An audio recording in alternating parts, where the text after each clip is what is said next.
Hey everyone, it's CakeFourSale, and this is a little podcast we decided to do post E3 about what our thoughts and opinions were. This is just a very casual discussion about E3, nothing all too special, and we've never done anything like this before, podcast type stuff.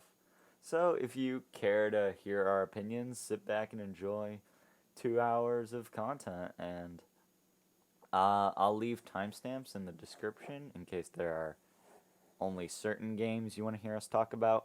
We didn't talk about anything for Halo, as we're big Halo fans, so we're going to have a later video with analyzing the trailers and our thoughts and opinions on Halo Infinite specifically.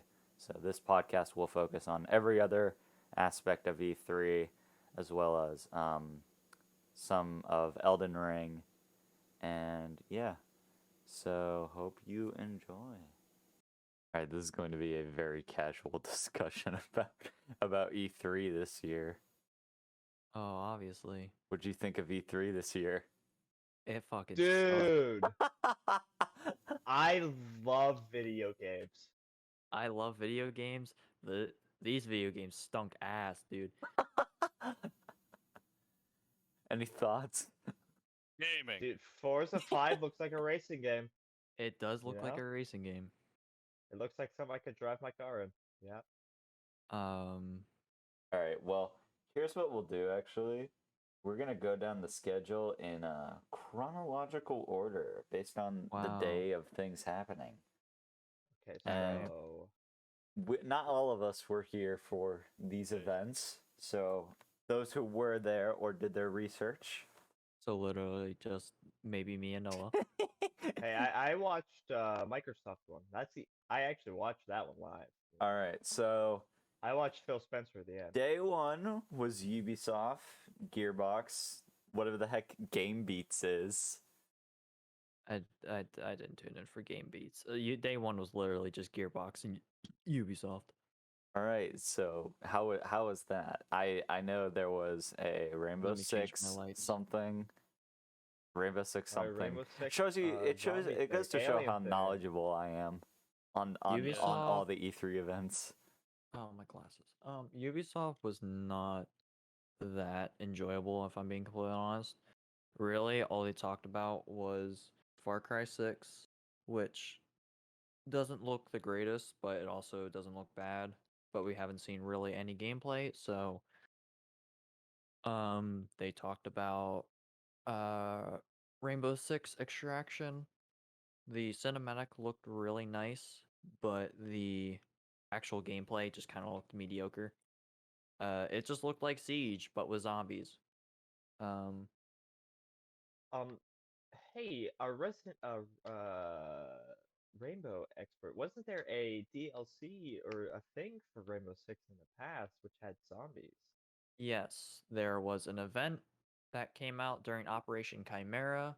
It was called Outbreak. Essentially, it was an extraction game mode where you had to scour through a map, try and find a MIA operative, rescue them from a plague or something of the sort, and that was the entire event. And people liked it so much that they turned it into an actual game, and it literally just looks like that. So if you are interested in that, then you got what you wanted. But for me, I was expecting a little bit more. Um, it doesn't look bad, but at the same time, it doesn't look good. I will never Um, get into Siege myself personally. I Couldn't have can't said understand it. better myself. It is very toxic and competitive, and if you're just now getting into it, it's not the best experience. Um, they Saying it's talk too bad. they talked about the Ghost Recon 20th anniversary. Uh, even though they didn't really say anything on it, I'm actually kind of excited for that. Uh, I wonder what they're actually going to do for Ghost Recon. Um, so that's pretty exciting. They ended it off by showing us Mario and Rabbids 2.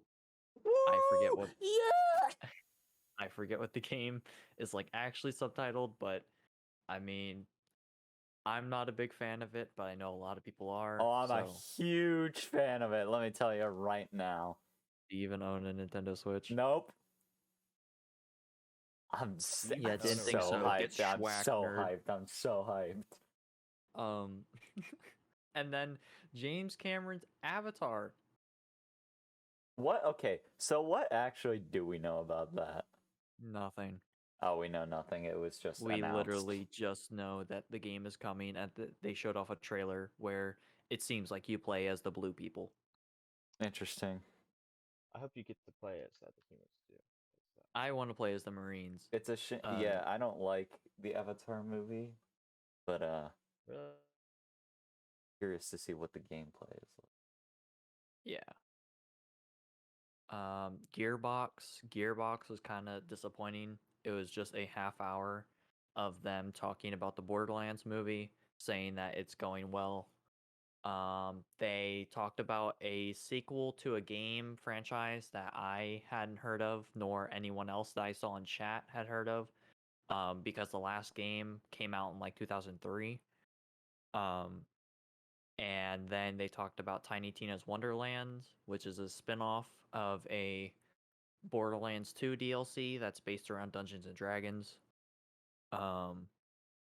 It honestly looks really good, but they didn't really show anything else off other than the trailer and like some tidbits about it. So I'm interested in it, but nothing too crazy. And then that was it.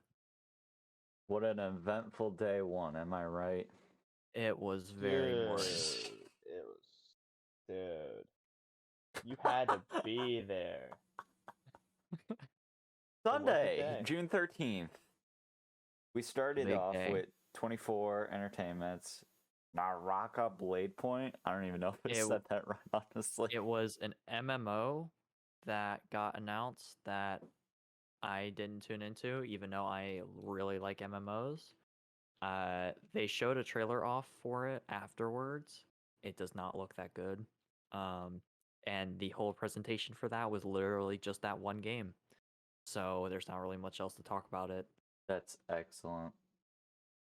So we're gonna cover a lot of the Halo stuff because this is a big Halo channel. We're all pretty big Halo fans, I think. Shut your mouth and speak for yourself. We're gonna do some in-depth analysis into the trailers later on.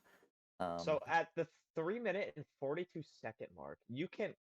What else was unveiled at Xbox and Bethesda besides Halo Infinite? Stalker 2. Starfield. Oh, Stalker, yes. As the Stalker expert, I think I'll take over from here. Yes. So, for those who don't know, the Stalker series is very old, made by a very small team of Russians in a basement, consisting of Stalker, The Shadow of Chernobyl is the first one. Call of Pripyat is the sequel to that one, and then Clear Sky is a prequel to both of those. Stalker 2, Heart of Chernobyl takes place afterwards, and from what I saw, I think it's going to have to do a lot with. It's going to have, I think, a bigger focus on the loner faction of the game, which they're just loners. They're nothing special. They're not like Duty or Freedom. Oh, they're not like Duty, who is very militarized, very like to the point type thing. And I think that they're gonna have a big. I believe it's Monolith is the faction I'm thinking of. In the trailer, there's a scene where a man who looks very, very similar to Leon Kennedy from Resident Evil 6, he's on a roof talking about Chernobyl and something has awoken there. And spoilers, I won't get into spoilers for the game, but they're in the center of the zone, which is what they call the nuclear accident area. There is something there that has magical properties for the most part, and your objective is to get there and find out what it does. I think that Monolith is going to be heavily involved, and they are a faction who guard the center of the zone and keep people from getting in. Right. I think, uh, for the most part, I feel like a lot of stuff that was revealed at E3 is very ambitious. I'm not really sure how the teams are going to be able to handle it, but uh, I think Stalker was their team name. I think GCS. Yeah, I think GCS can handle it. Uh, there's a lot of detail in the game. Looks very beautiful just from the couple screenshots and trailers they've sent. Oh yeah, the Very game looks fantastic. When did the Yeah. original Stalker come out? Like, would you recommend that game to other people? It Oh, is. I'd definitely. I'd like to start off by saying it's very hard. You will turn a corner, and if there is someone standing there, and they have a shotgun, you're gonna wanna start quick saving. So Yeah. yeah, no, quick saving is your best friend in that game, because there are times where I was just going through and I died, and it was like, well, there goes all that progress. Yeah. Damn. I think it came out in 2007, the Yeah, first one, 2007 was the first game. That was and pretty old. then the sequel came out in 2010. But before the sequel, Clear Sky, which is the prequel to both of those, came out in 2008. Mhm. Yeah, as And someone who got into the series you're welcome. around late last year, yeah, thank you for that. As someone who got into the series very recently and who beat the first game, it is a good challenge of a game, but it doesn't feel outdated at all. It Which is feels very like a very surprising. good game, even though it came from 2007. So, Interesting. I don't really think it can feel outdated just because of how basic it is. But Mhm. it being basic is not a bad thing. Yeah. That's I, cool. it always gets compared to Fallout, and I'm very biased when it comes to this because I like Stalker more than Fallout. Uh, Stalker it has a very, very good atmosphere. Mhm. It is there are times where objectives will have you go underground or to a nuclear fallout shelter to get some science papers in a lab somewhere. And the atmosphere that it sets up and the lore, for just the little bit of lore that I know of the games, it's like, wow, this is really cool. I feel like this is what Fallout kind of wanted to do for some of its sections. Yeah. Nice. I might have to check out Stalker at some point because Oh, you definitely. definitely sing endless praises about it, both of you, and it sounds cool. Sounds like a horror game that I could maybe handle. Unlike Five Nights at Freddy's. God damn Well, it. it is actually there are horror elements in it. Yeah. There are horror elements, but it's not like a creepy game like It's not Fear. like Amnesia or something like that. Yeah, no, it's like the horror quote unquote elements that come from the game just comes from the tension that you have that builds up when you go into an area that's new. Um like there was one area near the beginning of the game where I only thought there was maybe like 2 or 3 guys in this base. I walked in and there was about 20 of them. And like I genuinely thought like some shit was gonna go down. Um, there's also anomalies, I believe is what they're called. That is what they're Um, called. they're essentially just like to put it briefly, they're different things that happen in the environment. The most common one that everyone will point to is this like bubble that sits in the air, and anything that comes close to it will be like sucked up and then launched through it. Um, and like if you step near it at all, you're essentially just fucked. Oh, Like you step near it and you don't really have an indication on where it's at unless you're actively seeking for it. And so you could just misstep into it and then just have your character's legs blown off. oh damn. All right. All right, I'm so gonna are we Uh, have going back to talking about Starfield? oh yeah. Let's talk about Starfield. Yeah, so What is We it? we know very little about Starfield. There was an interview that came out from Todd saying that takes over 300 years. It takes place over 300 years in our future. It's going to be similar to Skyrim in structure. There's going to be a faction system, and the main faction is called the Constellation. Their focus is making the game world feel lived in, making it very immersive. And for some reason, they pointed out that Tom Cruise is not in Starfield. Wait, what? That means That That means he's in Starfield, bro. They don't just say that. that's He's in just Starfield. some Holy crap. random thing that they pointed out. So I mean, that's cool. Tom Cruise in Um, Starfield confirmed. They think that up, Top Cruise. Tommy, my boy. but I want to say if it's gonna be similar to Skyrim in structure, like that's cool and all, but I feel like they need to try and branch out with their RPG elements a bit more. From the other Elder Scrolls games, they took a lot out.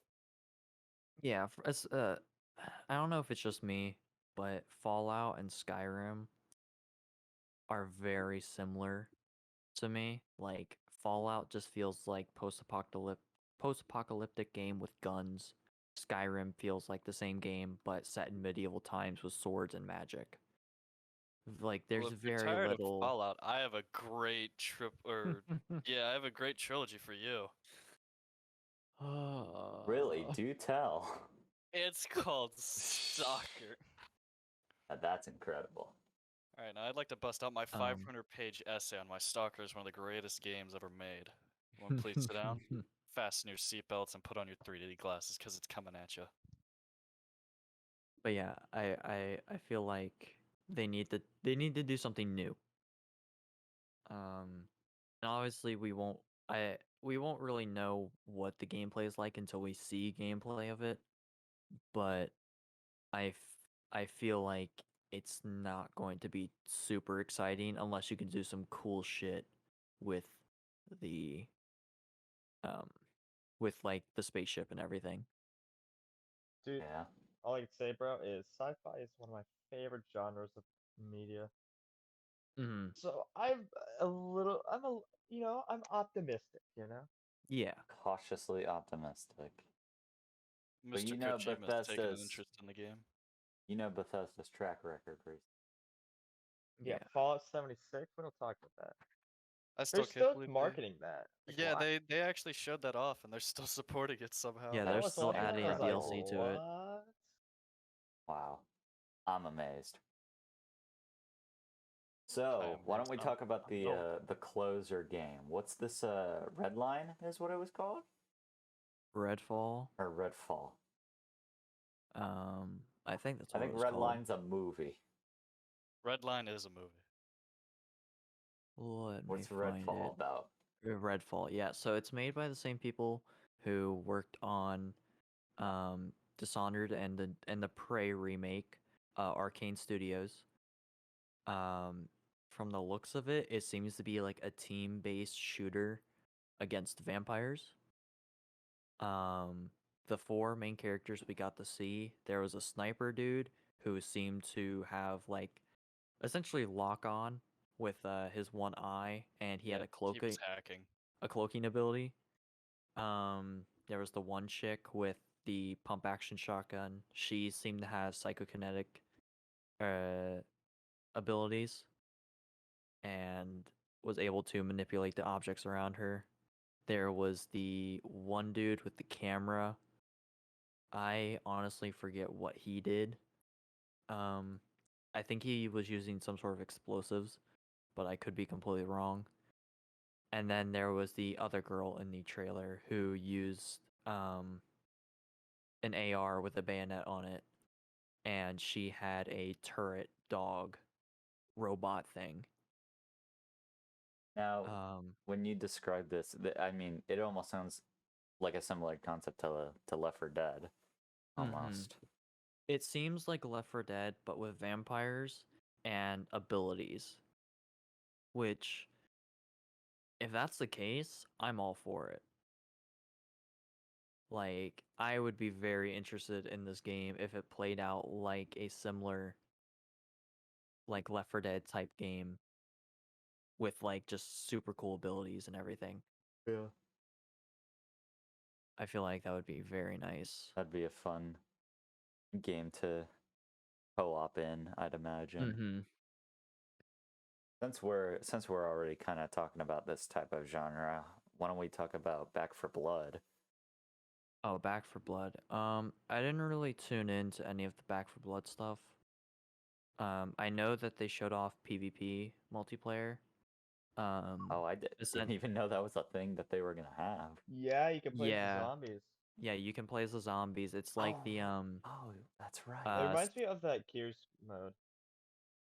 I was thinking more of Left 4 Dead's PvP, where the enemies play as the special infected, and the main team plays as the main cast, and Yeah, the it looks special exactly infected like team have to essentially do their job and prevent the enemies from getting as far as they can. Yeah. Um, That also seems like it'd be a fun co-op game, but you actually played the beta, so yes, the beta was very fun. From the very little sections that we got to play of one level, it was a lot of fun, but it heavily relies on cooperation. If you have a teammate who is essentially just like being an anchor and not helping your team at all, you feel the weight of that. I Like feel not having their abilities and not having their help really puts a detriment to your team. I feel like that's a big strength and weakness in a lot of those types of games, especially one I see it in often is like Destiny raids.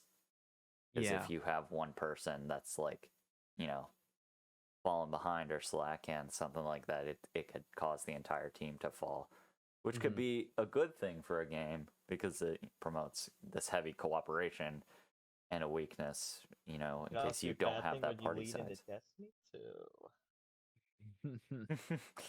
Was there any Destiny stuff? They showed No. Destiny DLC? Oh, Nope. I'm about to say. Do we want to talk about Battlefield and the gameplay? Oh, that's a good idea to talk about Battlefield. Dude! So, I think it looks really good. just so we can talk about our experience with Battlefield, I know Noah and Maddox here have a bit more experience in the Battlefield series as a whole. Yes. Shane, I know you have some yourself personally, but I know you and I, Shane, were definitely heavily invested in Battlefield 1 for a couple years. Well, I've always wanted to try Battlefield 4, but I don't really like going back and like playing. Like I feel like I'm just too late for Battlefield 4 because there's just a lot of stuff in there, and I feel like I just missed the time. But That's looking at the new yeah. Battlefield game, I'm definitely getting it. Mm-hmm. Yeah, Because it will definitely be something I get on release. My it looks experience. Oh, something I will enjoy. yeah. For sure. My experiences with the series, I have played 3, I have played 4, I have played 1, I have played the beta to 5, but I didn't really enjoy it. I have played Bad Company 2, and then I have played a little bit of 1942, but it wasn't enough to consider it like I put a decent amount of time into it. It was more or less like one session I had over at a friend's house. Yeah. So I would say I have a decent range of exposure to the Battlefield series. But I'm not what you would consider like an OG to it. Now, I would you got say? Oh, mm, sorry. I was just gonna say I got into it when 1 came out, Yeah. when Battlefield 1 came out, and then um I played like 4, 5 Hardline. I forgot about Hardline. I played all of those afterwards, but 1942 and 3 were the only ones I had played prior to 1. Nice. Now, would you I say? feel like I would have gotten more into Battlefield if like I went from Battlefield 1 and then went to, Battlefield 5. But Battlefield 5 was just, I don't know, it just 5 was wasn't very down bad. and boogieing with it, you know? Yeah. I really liked. So I played 1942. I only played the campaign of 3 for 2142. But the majority of my time was on 4, and then second would be 1942. I think 2042. It's a lot more grounded than 2142, but it definitely gave me that Battlefield 4 vibe. Mm-hmm. I feel like that'll probably be one of its greatest strengths is playing off of 4, because I feel like that was one of their best installments they had. Oh yeah. And it also has a grappling hook, so True. Titanfall 2 did it better.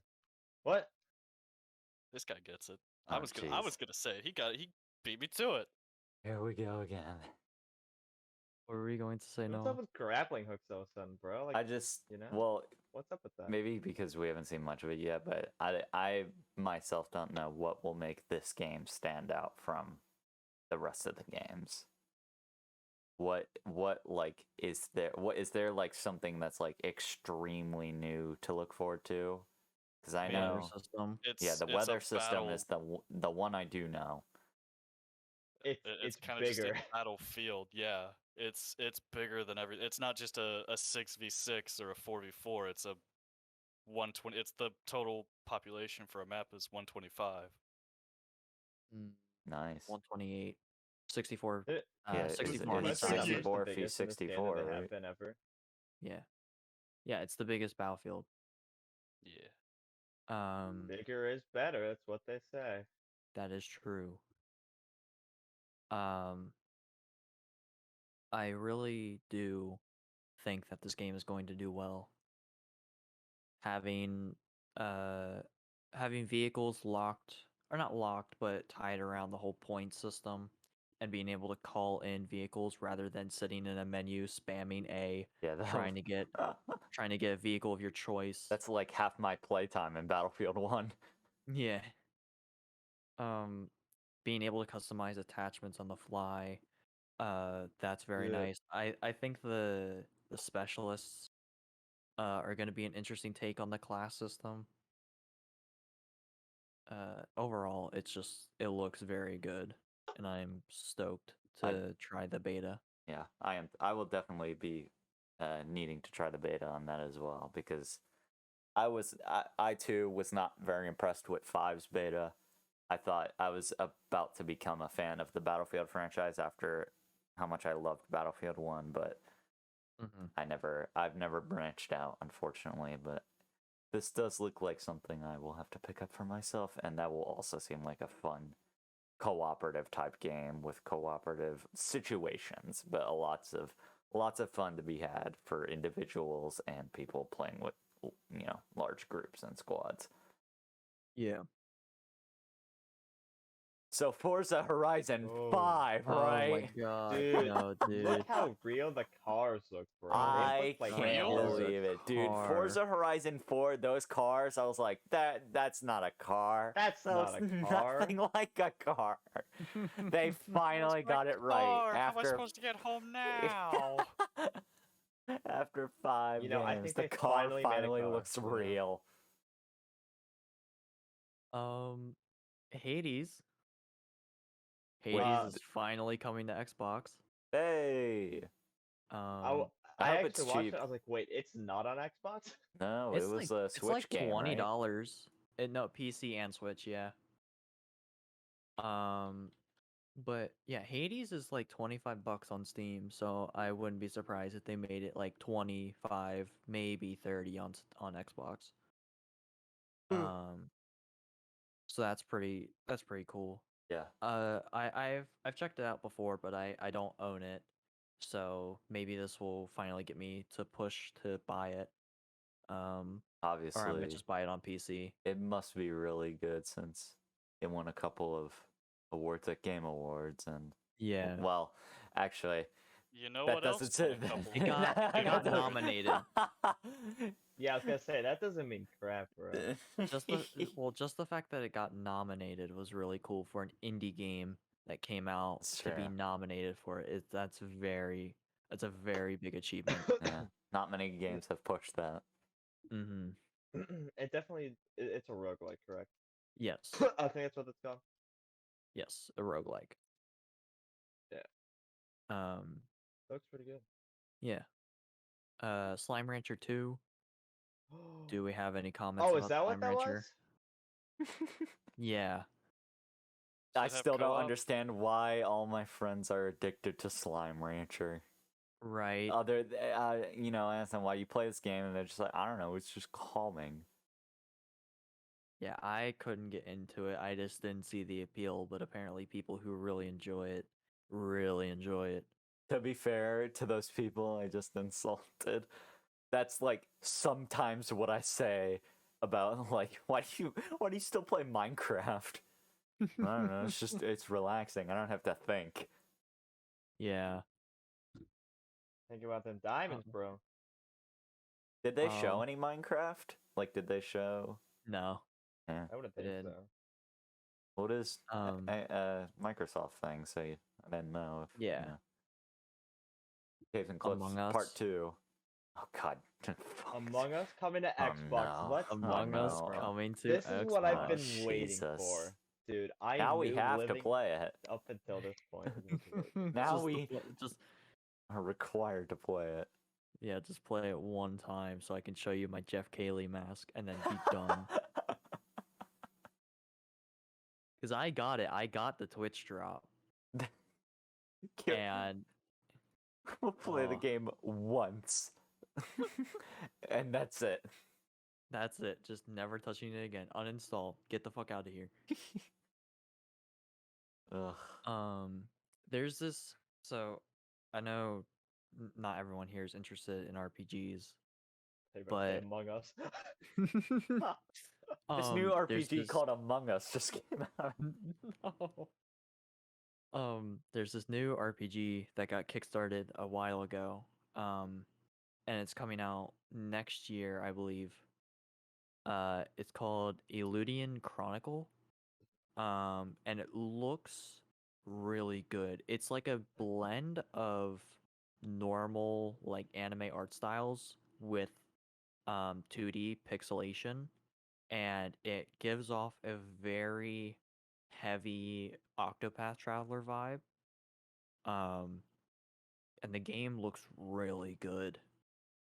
And they're also releasing another game that seems to be like a side scroller hack and slash.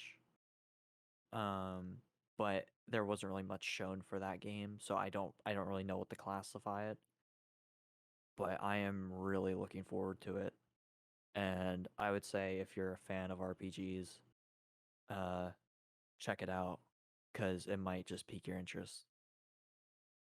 Nice, very nice. Like to see that. I don't remember who said it.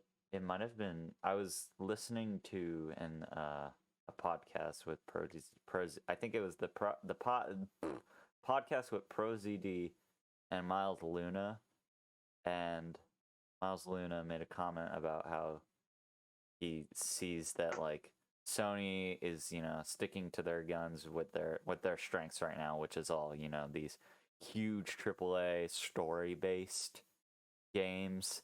Mm-hmm.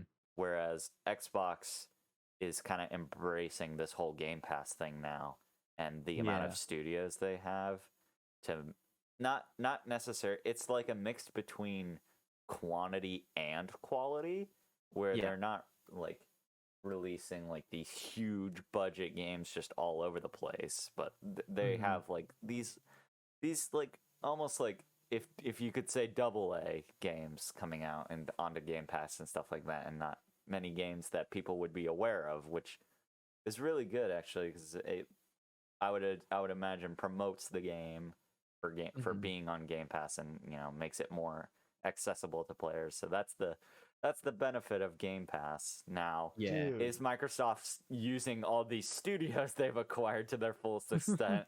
Probably not. But hopefully there's some more of that in the future.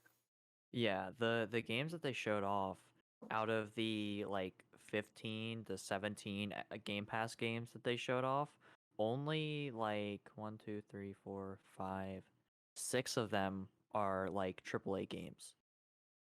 The rest of them are smaller studios, I would say.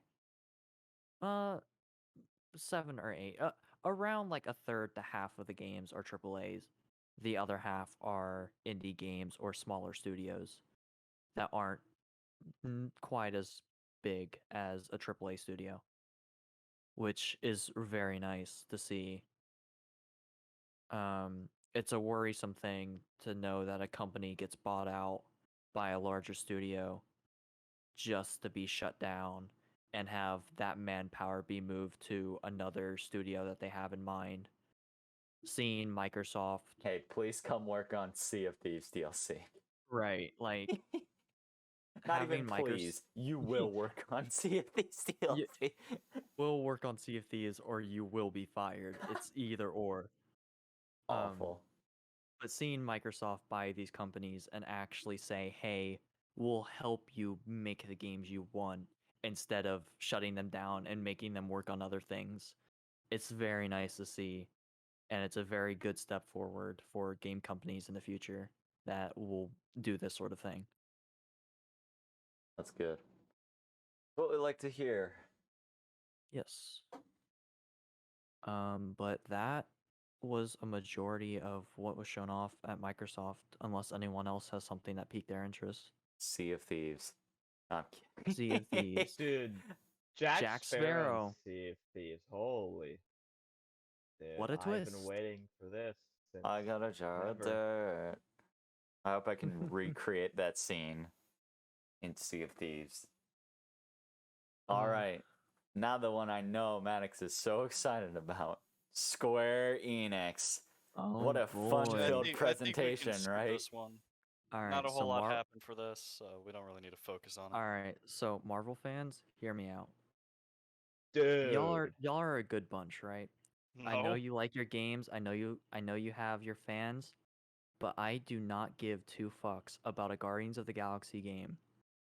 And I did not appreciate it taking up half of the runtime for a Japanese game studio or a Japanese game company that were showcasing their games. I am livid. So, besides it taking up a majority or half of the Square Enix presentation, what do we actually think about the game in here?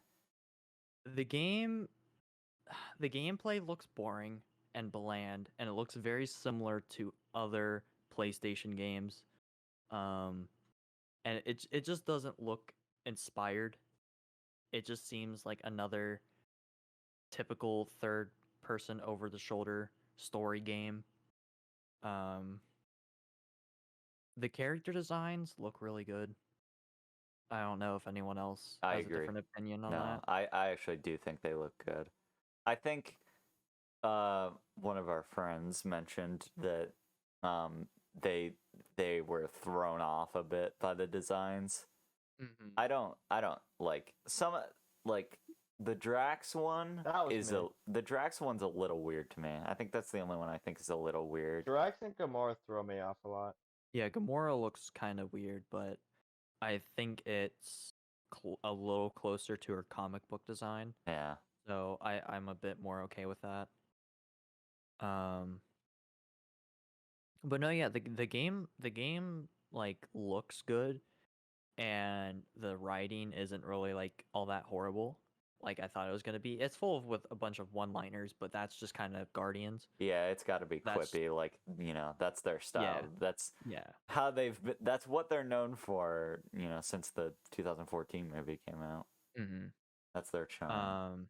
Gameplay looks dull, but everything else looks fine. I just didn't appreciate it taking up half of the time of Square Enix's thing. I I'm- thought it was just going to be them showing off a trailer and that they were going to work with Eidos Montreal. But then they showed off like 15 minutes of gameplay or something. So is this like because when I think of like the story based games like that are really enjoyable and really fun, the two that come to my mind immediately are Spider-Man and Batman Arkham, which Mhm. are those two in itself are very similar. Do we know if it's going to play out like that or more like a choose your Like own a Marvel's adventure type Avengers? story? Yeah, I'm like Marvel's w- Avengers. I would say it plays out more like God of War, Oh, but interesting. that's just because I think the UI looks very similar to God of War's UI. But I mean, I would say it's a mix between like God of War and Marvel's Avengers gameplay.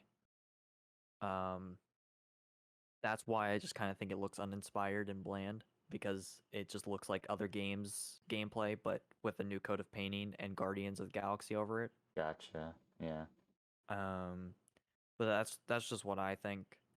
Other people seem to think that the game looks good, and if they enjoy that, that's fine. That's great for them. I think part of it is that the Guardians don't have a whole lot of representation, and ever since Yeah. the MCU has, exploded and made them from like a more underground Marvel thing to like now they're really well known and like almost on par with like how well known the Avengers are and stuff like that.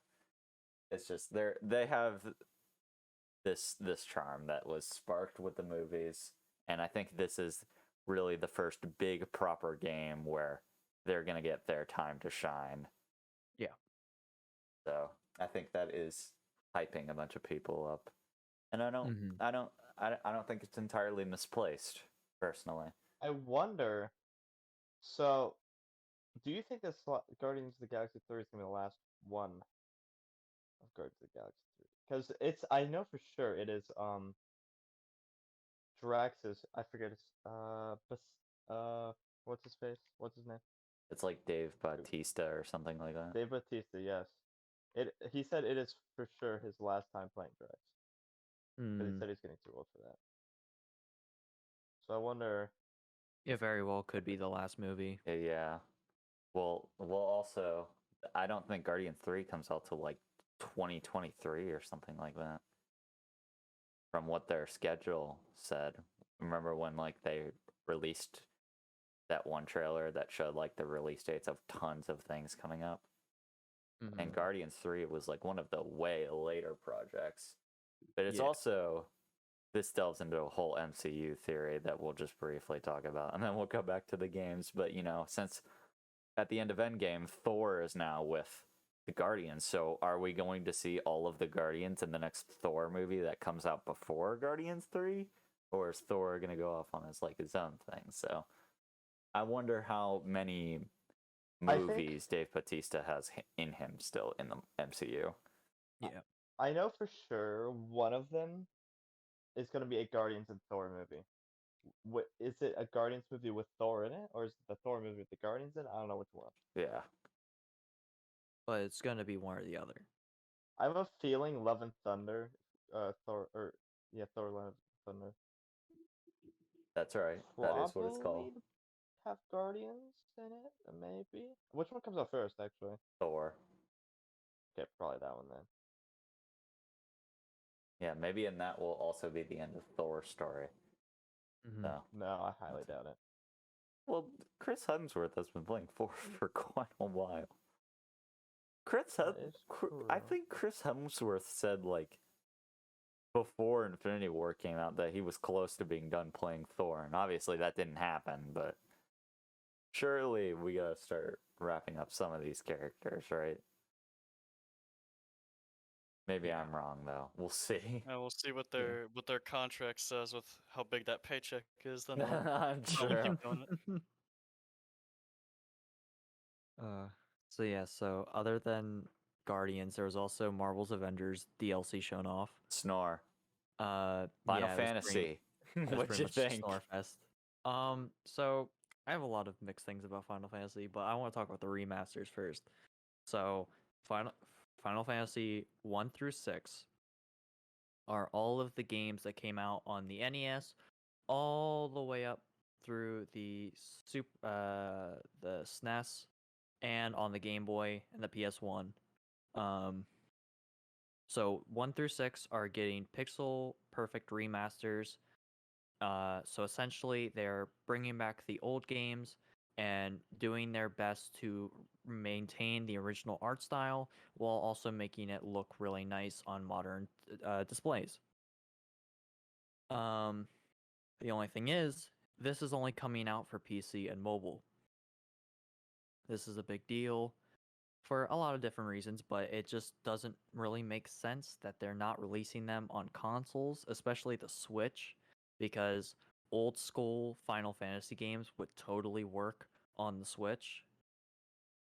Um, so it's kind of weird. I think they're probably going to just do a big ass bundle when all of the games come out and release them in a bundle pack for consoles, but that's wishful thinking. Um, and we have no clue if they are bringing back the quality of life changes from the re-releases that have come out over the years. For instance, Final Fantasy IV, there was not necessarily a side story, but like an epilogue story. That is a canon thing that happens that takes place after Final Fantasy IV, called the After Years, and it has only been released one time, and it has no, one or two times, and it has bonus content that isn't in any other re-release of Final Fantasy IV. But there have been releases of Final Fantasy IV after the After Years that have different gameplay mechanics and changes to make the game feel a lot better, but it doesn't have that extra content that was released years prior. So it's a lot of bullshit thrown left and right, and we have no clue if they're going to be bringing back anything for these games, especially like for Final Fantasy 1 and 2, which have been remastered a bunch of times and they have changed a lot of things over the years. Um, so I'm looking forward to them, but I'm also kind of skeptical. Um, I will say though, they do look a lot better than the mobile ports that were released years ago that were brought to PC, because the mobile ports look god awful. They tried to emulate this sort of like half-baked 3D art style with 2D pixelation, and it just looks really bad. Um, if you wanted to play the original Final Fantasy games, do not play the mobile ports. Wait for these ports to come out later this year and probably early next year, or just find a copy of the original game or emulate it or something. Unless this is a terrible deal that is about to happen. Yeah. Now, as someone who's a big fan of Final Fantasy IV, do you have any concerns about that game in particular? Not necessarily. The only concerns that I have are if they're going to fix the translations or not, because to my knowledge, there's only been 1 to 2 versions of Final Fantasy IV where they got the translations right. And so I hope that for all of the games, really, they fix the translation issues that are present in the games. And I hope that they bundle all of the Final Fantasy IV content together and make it into the all-in-one super package or whatever. Nice. I would say though, if you are a fan of Final Fantasy and you have been meaning to look into the older games, these would probably work for you. But they are pretty different from the newer titles. If you're more experienced with the games that came out like 7 through 9, they're more in line with those than the later games, but they are still very different from 7 through 9. So I'm excited, but I'm also very skeptical. And we will be seeing those sometime later this year, hopefully. Woo.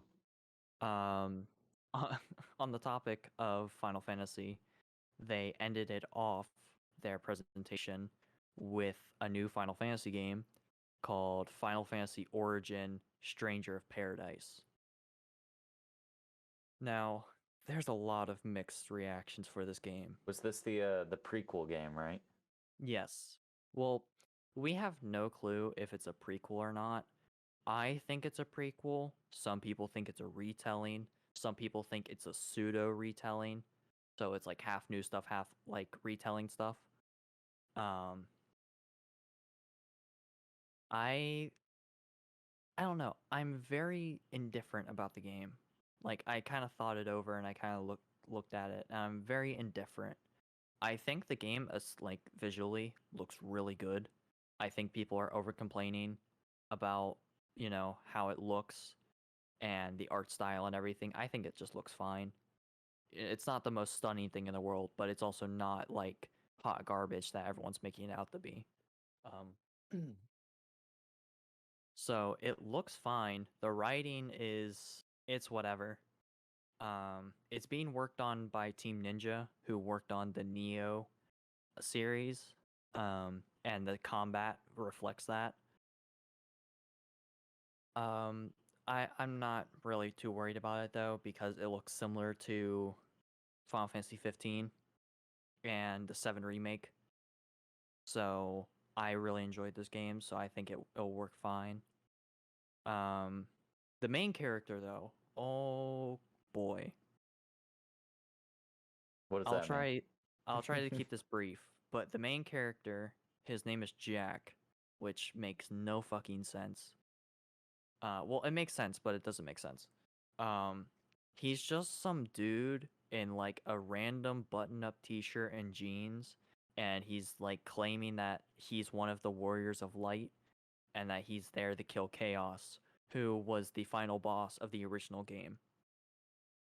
Not really spoilers because it's literally like told about in the manual and everything. So, um, but yeah, so this dude comes in and he's claiming that he's gonna kill Chaos and everything.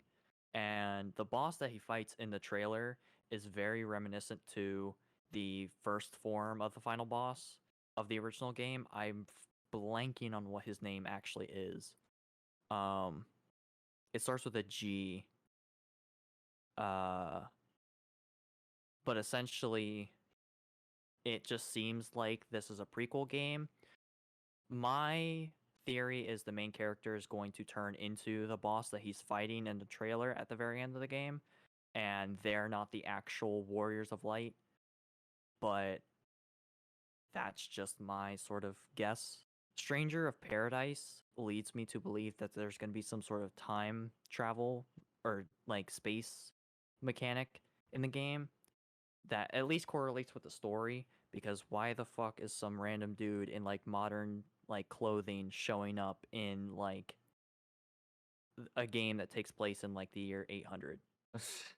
Like not even. Yeah. So The olden day.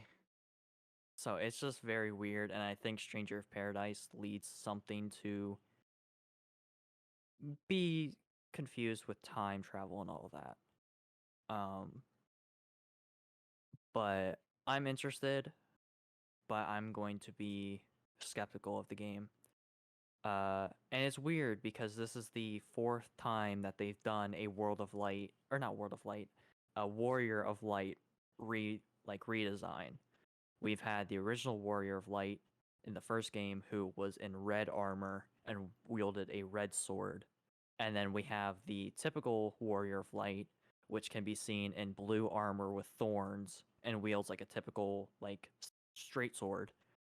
And then there was a mobile game that came out a few years ago called Mobius Final Fantasy, and that was a retelling of Final Fantasy 1.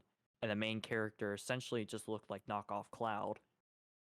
Um his name was Wool, by the way, WOL, which was fucking stupid because it's War. literally just World of Warrior of Light, but an acronym for it.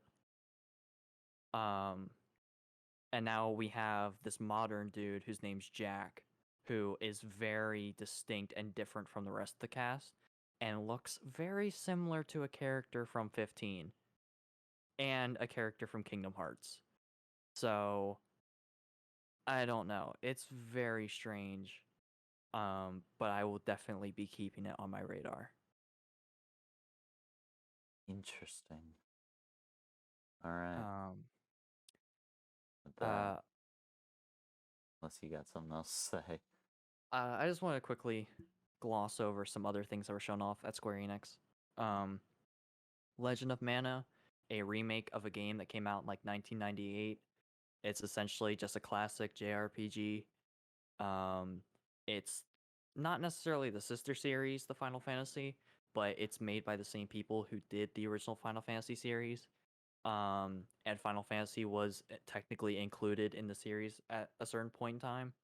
So if you like classic Final Fantasy, definitely check out the Mana series, with the remake and everything.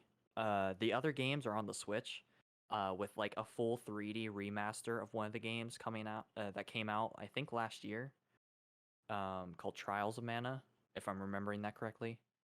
So I've played the series. It's really good. I highly recommend it if you are in it for some old school JRPGs. Um, Babylon's Fall. It's a game being worked on by Platinum Studios, same people who made Nier. Um, Woo! I'm interested in the game, but I'm also very skeptical because of the art style. The art style is very reminiscent of like Breath of the Wild's pastel art style, but it's a lot more defined in its uh, sort of roughness, I guess you would call it. It just looks very interesting. Um, but it also doesn't look the greatest.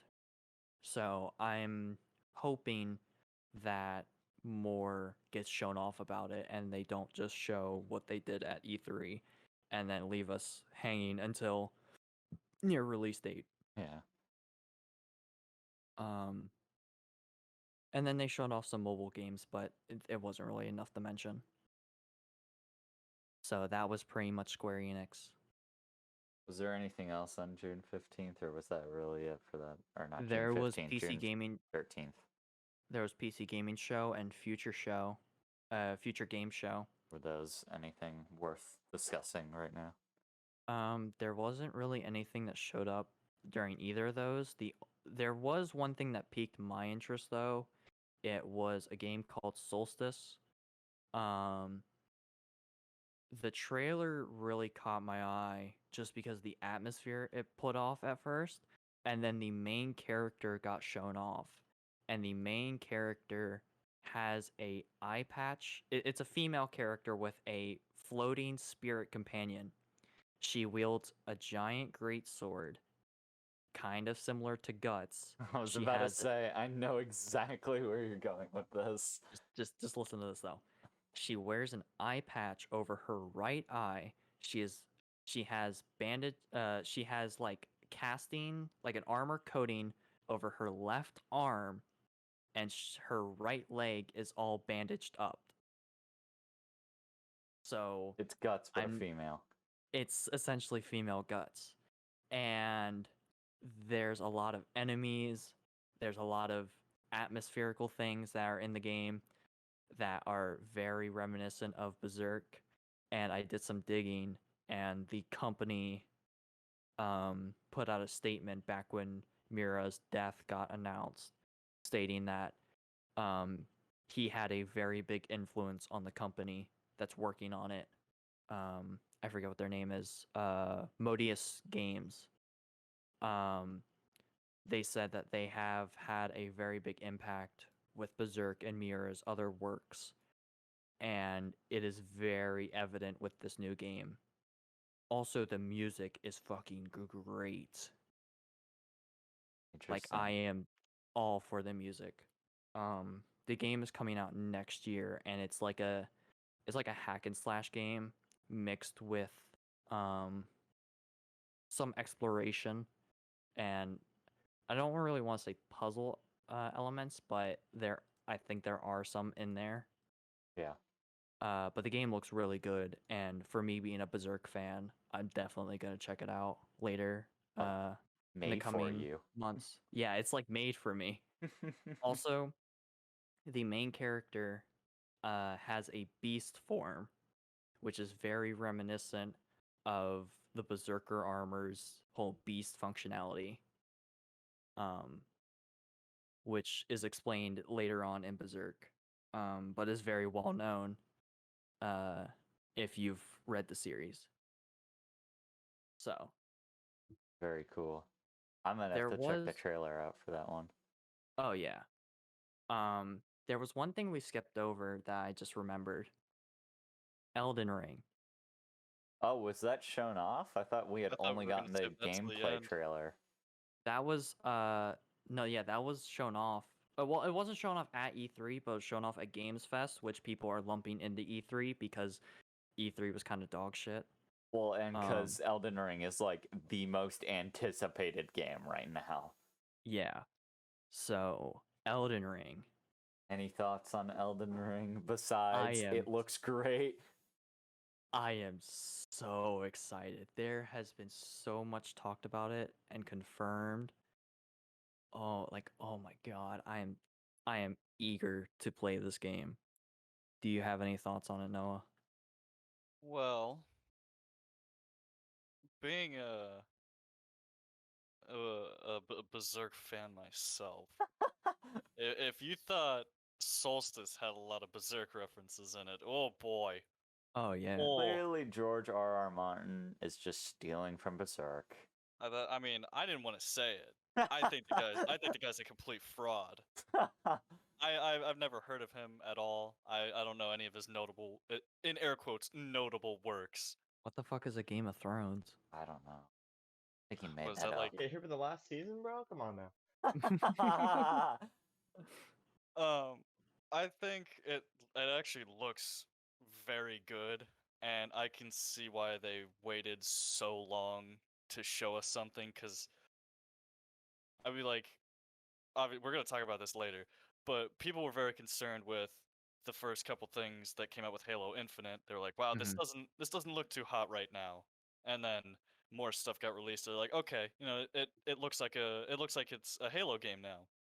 Yeah. With Elden Ring, I didn't see a problem with that. Yeah. There was a couple things, but it was like that can be overlooked. But Yeah, I like think that the game one is scene. very, very close to being finished, and Yeah. I am a massive From Software fan. I love their Armored Core series. I love the Soulsborne series, Sekiro. It's all great. The Seki Soulsborne. They must have Yeah. been crafting that like trailer or just the experience overall to perfection to show off that trailer. They must have just been waiting for the right time and Oh, Well, it's been clearly 2 they years did. in the really could've done making, it. so Yeah. Although, to be fair, 343 has also spent like 6 years now. It's been 6 years since Halo 5 came out, so. Yeah, I'm sorry, but is there a Yeah. Berserk reference in Halo? Oh, I didn't think so. Oh, there probably is. You just haven't found it yet. I don't But know, as I'm soon as pretty you do, smart you'll be guy. like, oh, okay, that's it. Yeah, well, 343. it's you're still part stealing. of the MCC, so. So when one hunter dies, bro, the other one goes. Yeah. June 14th. June 14th. Was there- What happened? Do we? Okay, That was so the Verizon. before we get into Capcom, because Verizon. Capcom was probably the most like eventful thing that happened on June 14th. Was there any Yes. other things besides Capcom that happened? There was Intellivision, Indie. Indie Verizon There was Wireless. Verizon, Take-Two Interactive, Mythical Games. Indie. I literally only anything- turned in for Capcom and the Halo showcase. Oh, that's right. Yeah, that was that day. Yeah, that I literally definitely only stole tuned into some viewers Capcom. from E3. Everything else was just Resident Sleeper. Well, according to chat, everything was Resident Sleeper. That's true. Yo, check out Even when a this Smash amazing, character gets perfect revealed that's game. not an anime sword fighter, spoiler Yeah. alert, Resident Sleeper. Anime Sword Fighter doesn't get included. Um, What? This isn't Sora. What? outing all the people who want Sora on Smash. Yeah. But yeah, no, Capcom was kind of boring. It wasn't bad, it was just boring. So They what did talked about Capcom's experience include? Resident Evil 8. They talked about how you can play RE-verse, which is that multiplayer game that just looks like ass. I remember them Like showing that off at the RE event we watched. yeah, no, it looks bad. It I just don't see anyone playing it. Like they haven't made a good Resident Evil multiplayer in years. I don't think they ever will make a good Resident Evil experience for With the type of multiplayer. game that it is, it'd be very, very hard to do. Yeah. So they showed off that, and then they talked about how Resident Evil 8 is getting DLC. Which Kind is of most weird, likely going to include Ada Wong from the past games. probably. They had to make this whole announcement saying by popular demand, DLC is now in development. Where it's like, yeah, we kind of expected that. There was DLC for Resident Evil 7, so I don't see why they wouldn't do DLC for Resident Evil 8. There's been DLC for every single uh Resident Evil game to come out in the past few years, even with 4. Resident Like Evil, more like Resident Sleeper. yeah, Got him. pretty much. Did they Next. Did it seem like all right, fine, I guess we'll give you RE8 DLC? Yeah, Like we already didn't it do felt more enough like in that. RE8. You weren't impressed with RE8's story? It was Fine, we'll give the you DLC. more. I said Ada Wong, but they're probably going to give us 2 DLCs. The first one is going to be the one that was leaked when the game was still in development, the Lady D pegging scene. And then the next one is probably going to be Ada Wong. So. Oh, you guys didn't hear about that? No, I heard. But yeah, there's DLC in development. They didn't say how many DLCs or anything. They just said DLC is in development and just left it at that. Time Vampire. Ooh. They talked about Monster Hunter Stories and Monster Hunter Rise. Monster Hunter Stories 2 is kind of just anime Monster Hunter with story. But who plays Monster Hunter for story? If I'm being completely honest, I'm sorry, Monster Hunter fans, but Wow. it's literally just, hey, let's go hunt this monster. Wow, this monster is connected to this bigger monster. Let's go after that one next. Oh my god. Okay, And- you don't has have to and call then- out every single game in the franchise for being the same story over and over again, bro. Like it's just the same thing, and It is so the same. I just don't think it's going to be that interesting, but who knows. Not me though, I'm not buying it. And then they talked about Monster Hunter Rise and how it's getting new content and a collaboration with Monster Hunter Stories, which is literally just they're adding armor to the game. Cool. No. We're gonna Ooh, collaborate with way. ourselves. Yeah, they're gonna collaborate with themselves. And then finally they showed off gameplay of the new Ace Attorney game that was only exclusive in Japan until recently.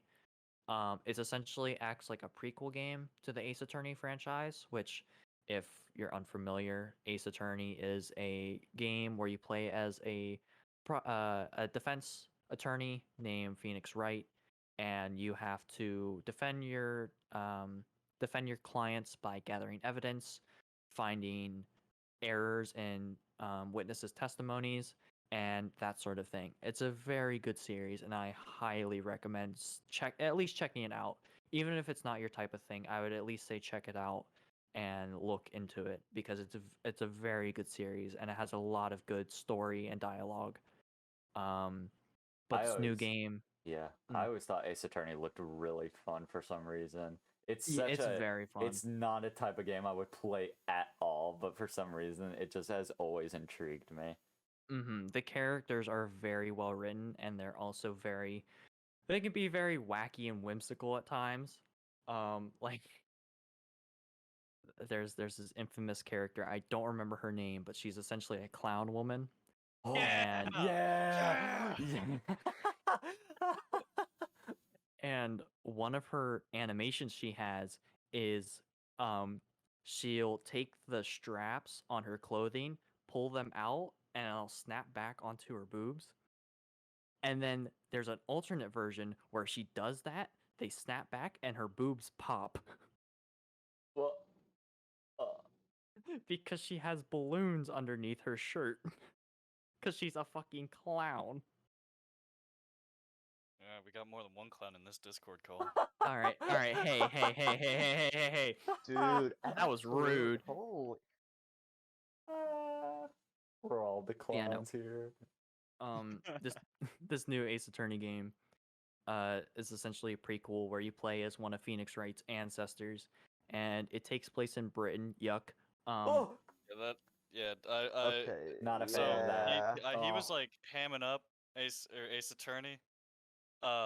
Yeah, go ahead and get the older games. Don't get this one, just because purely Okay. don't just because Yeah, British this one's people. just Trust To me. not on be it. to be fair, the main character is Japanese and not British, and the whole plot of the game is finding errors in British people's testimonies. So you're essentially Okay, well- saying you are wrong because you are British.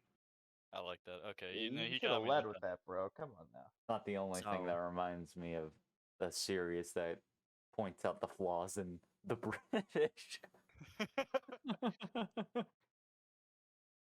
So yeah.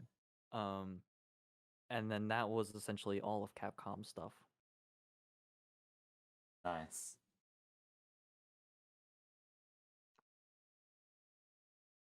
So yeah. Today, All right. Tuesday, Yeah, June final 15th. day, Tuesday, June 15th. Nintendo, Bandai, and that's it. Not even Bandai. I didn't. Well, did any of us watch the Eureka thing or whatever it is? The what? I didn't even. Yeah, on the schedule there was Eureka Studio, which I don't know what that is. I didn't even see that on my schedule. I'm gonna be completely honest, Isn't dog. Eureka what you say when you have an It's epiphany? It was on the schedule. It only lasts for 5 minutes. Well, apparently they Yeah, no. released 8 new games. What? How did they do that in 5 minutes? Oh, I I don't didn't see know. this. We got a Reshaping live Mars, reaction extremely right realistic now. siege warfare, motion battle of words, the immortal mayor, Metal Mind, Loopmancer, the swordsman, X, survival, Tales of the Wild. I did not see any of this. Yeah. Well, that's a shame. Bandai. Let's go ahead and talk about Bandai now, since it was pretty It was one game. uneventful. It was one game. They talked about it for 5 minutes and then started talking about Resident Evil and SMT. They couldn't even stay on topic. They made game references to other games that were shown while talking about their new game. Had cards, like they were reading off of it, but they never stayed on topic. They just like Yeah. didn't even talk about the game. Any action? Any thoughts about House of Ashes or opinions? I think it's gonna be dog water. Yeah. The other games have been buggy messes that broke on launch. I don't think they're gonna learn from their mistakes. They're just gonna do the same thing over again, and it's not gonna be a good game. The only good game, in my opinion, that they have put out is Until Dawn. And even then, it's only good because of the elements of the PlayStation controller. Story is kind of okay. But being able to have that thing of like, hold the PS4 controller still so you don't get caught by the boogeyman. Dude, that game was hard. I That tried, was like, the my plot of first run, Until I tried Dawn. killing all of them. That was hard. Never realized how hard it is to kill people. It's annoying. God So damn it! Why do these characters live? No, there were times where I wouldn't even touch the controller. It's like, okay, you tripped over like 8 different things. You're still running. Just let him catch you, please.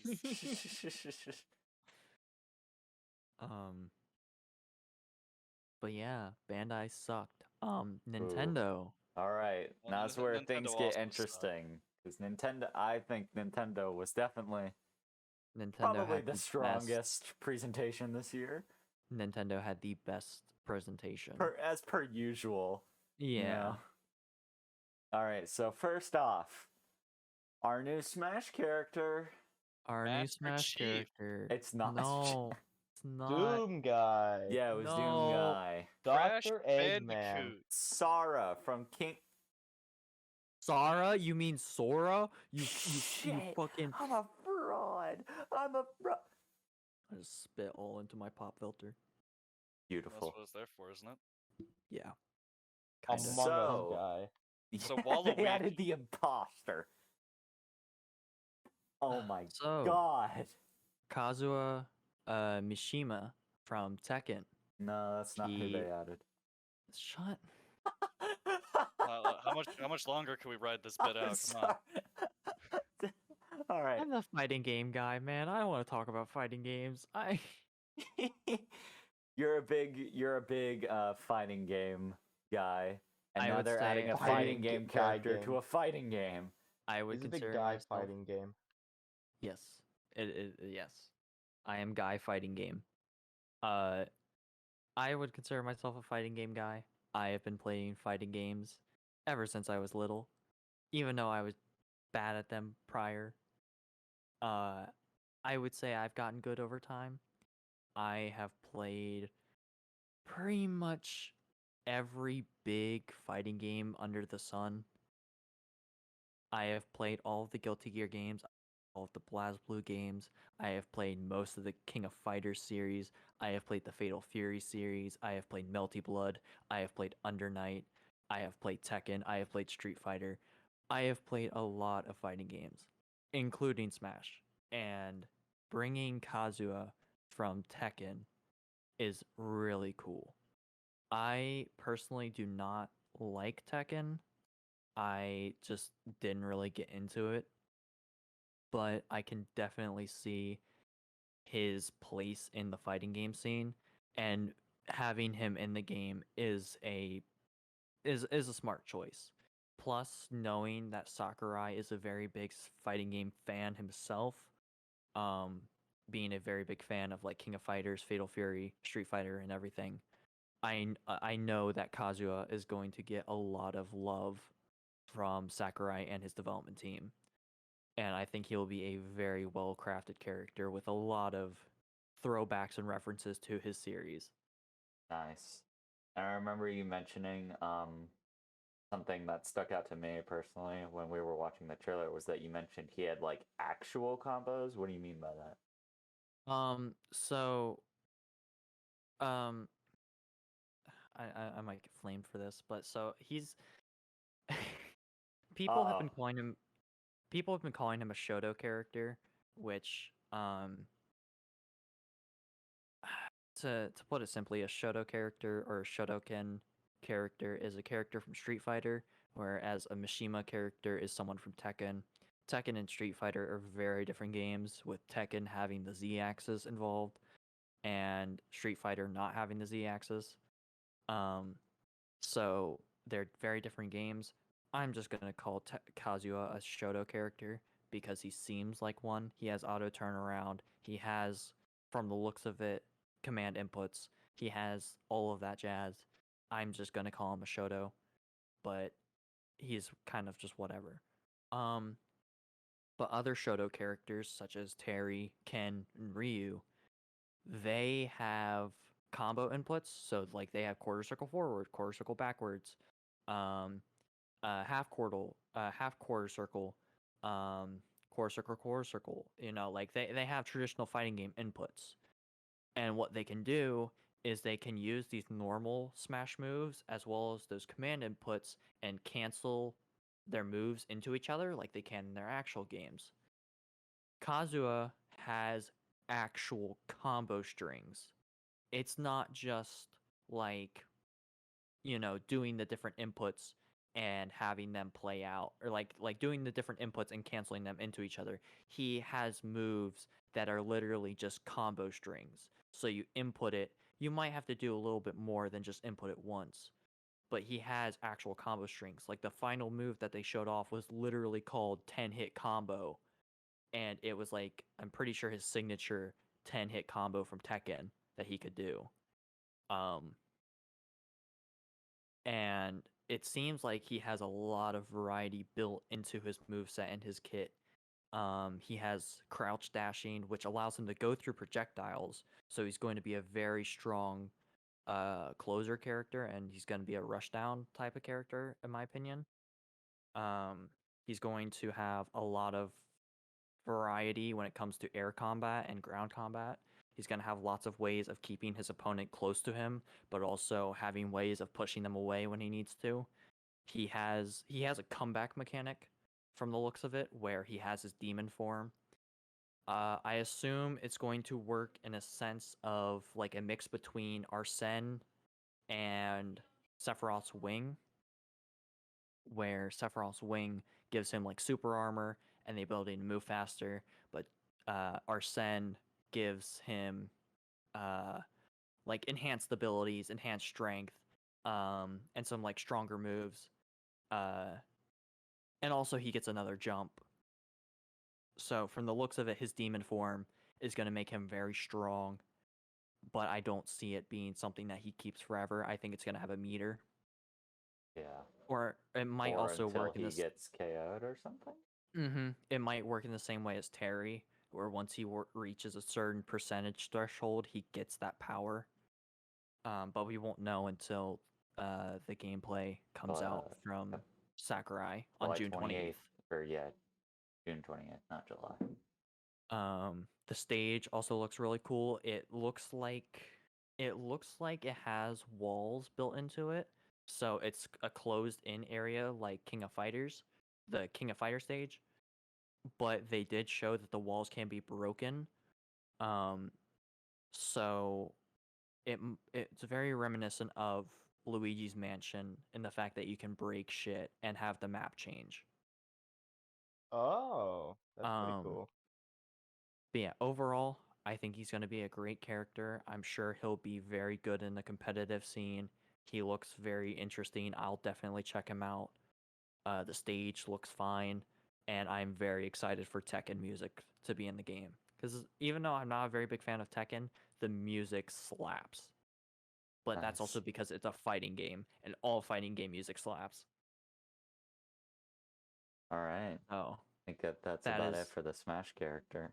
Yeah. The trailer was pretty funny at the end. Yeah, the trailer was very funny. All the characters getting thrown in, and then Kirby was the last one, and he's just like, nope, I'm gonna fly away. That was cool. Yeah. Before we get into some of the bigger stuff, the obvious bigger stuff that was pretty evident at the start, there were some misses, and I know one of them that stuck out to Noah at least was the is it the Advance War remaster? Advance Wars. Oh, don't. 1 and 2. Oh, okay. So, I can hear his pain already. I'm a very big. Okay, so this is gonna sound weird, but I like milsim games, but I'm not a milsim person. I don't try to ham that up. I don't play airsoft. I'm not that type of milsim. Very, very large respect for military and all that stuff, all that jazz. So I'm really drawn to games like that. Advanced Wars is one of those. I played it on my brother's Game Boys and stuff. I thought they were really cool games. They're very similar to Fire Emblem, but with Fire Emblem, you can kind of do for Fire Emblem Awakening, if I wanted to right now, I could do a speedrun where I just pick 2 characters and breeze through the game, and they would be overpowered, and I would not struggle at all. But with Advanced Wars, you're on the same playing field. This is what I'm about to bring up is a complaint that Maddox had with the Final Fantasy games put on the mobile. And they ruined the art style. Yeah. It looks awful. The OST, they played Sammy's theme during the trailer. Sammy, I don't play as Sammy, I play as Max because I do more damage and stuff. And Sammy, I don't know what her ability is, but she has a fantastic theme. They butchered her theme. They butchered the art style, but it's just gonna be the same game on modern consoles. I, as someone who knew nothing about the game, I literally asked during the presentation if it was a children's game because that's what the art style looked like to me. It gave off this like That mobile game vibe that was and like that's made what for that is babies. what I hate about it. I'm really surprised they didn't take the art style turn that they did with the new Metal Slug game, where it's very lively 2D sprites. Because I feel like that was Advance War's whole charm, along with the old school Fire Emblem games, was that the 2D sprites are what made it come to life and made it have a lot more fluidity, if you will, to it. Um, they were able to do some really cool things with old Fire Emblem and Advance Wars animations.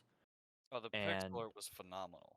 yeah, I'm very surprised they didn't try to do something where it's reminiscent of old school art styles, but built on modern consoles and hardware so that they could do more with the animations. Two things. I h- if you can't tell, I absolutely hate the art style, which I'm pretty sure I said already, but I'm just so mad about this. I hate it. It's awful. They could have done a Fire Emblem Awakening and played to both sides, where you have those really nice uh pixel pixel sprites with their little idle animations. They'll breathe, they'll throw their weapon around, they'll do all that stuff. And then when you get into a battle, it zooms in, and then you have the 3D models. hmm But it looks very minimalist. It looks And yeah, incredibly minimalist, and mm, obviously it's military stuff, but it looks very basic, and that there's not a whole lot to it. there's a Yeah. lot of minimalist stuff that can be good, but this looks like so It unbelievably basic. As soon as they said Orange Star, I'm like, oh, it's gonna be Advanced Wars, and then they showed it, it's like, oh, what did you do? uh, Yeah. I'll check it Unfortunate. out, but I probably won't buy it if it's more than $20. I still have the Game Boy and the cartridges, so I think I'll just stick to that. Yeah. Um, Was there any other like smaller games that you were interested in or not a fan of personally? not a fan of Danganronpa. Bro, don't say that. They're gonna DDoS us. Like, okay, all jokes aside, don't flame me for this, guys. All jokes aside, I understand Danganronpa has a place in the video game scene. I know that a lot of people really do enjoy the series.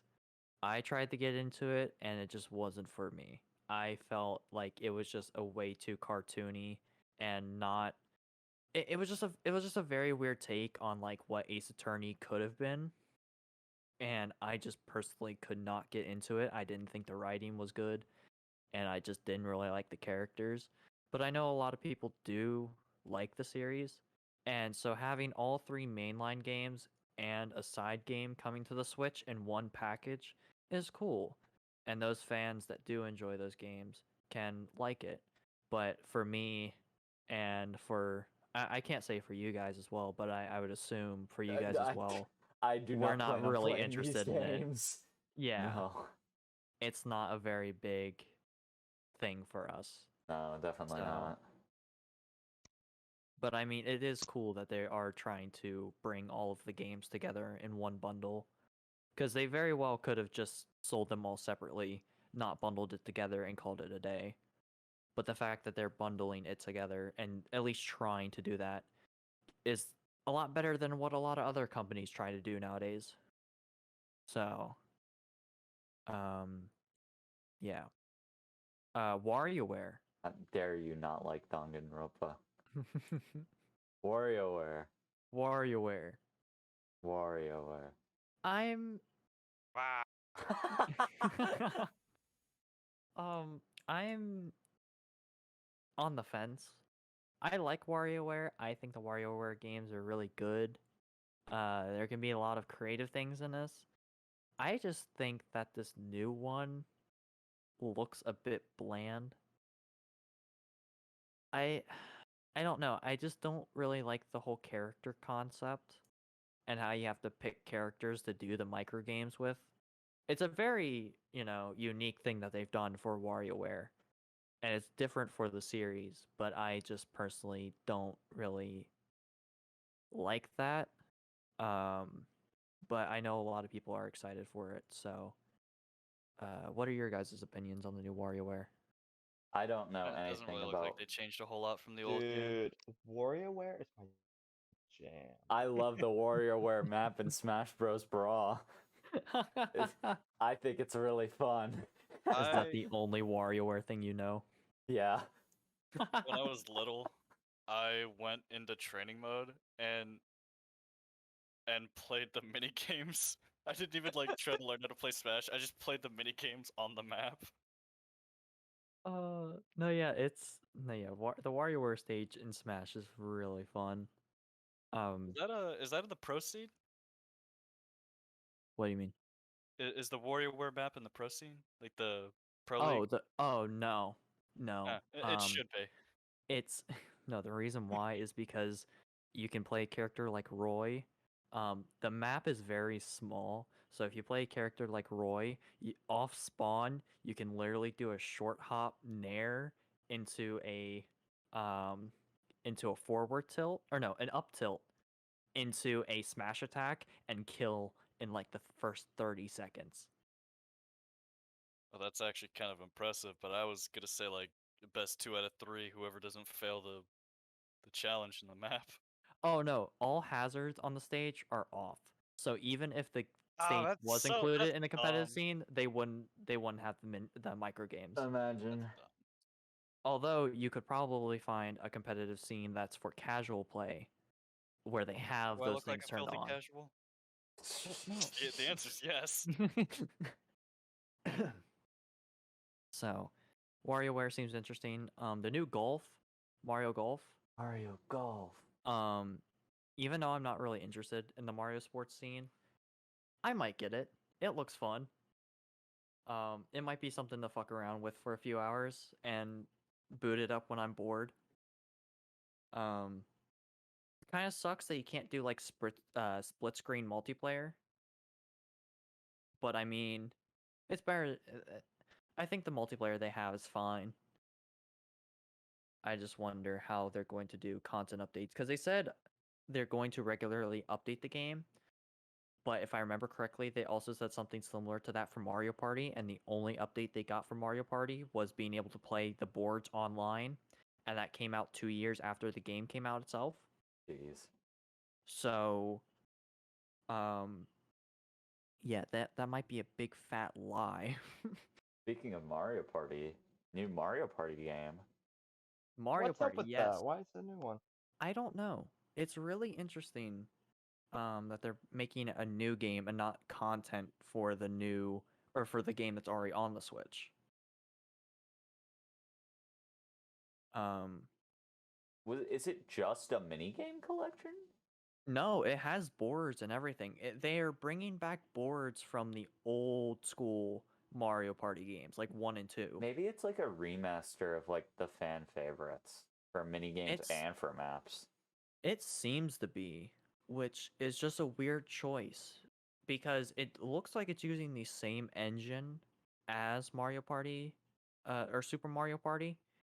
Um, so I don't know why they're just doing a collection of things when they could very well add it to the already existing game and call it a day. I just don't really understand the logic there. I don't either. Interesting.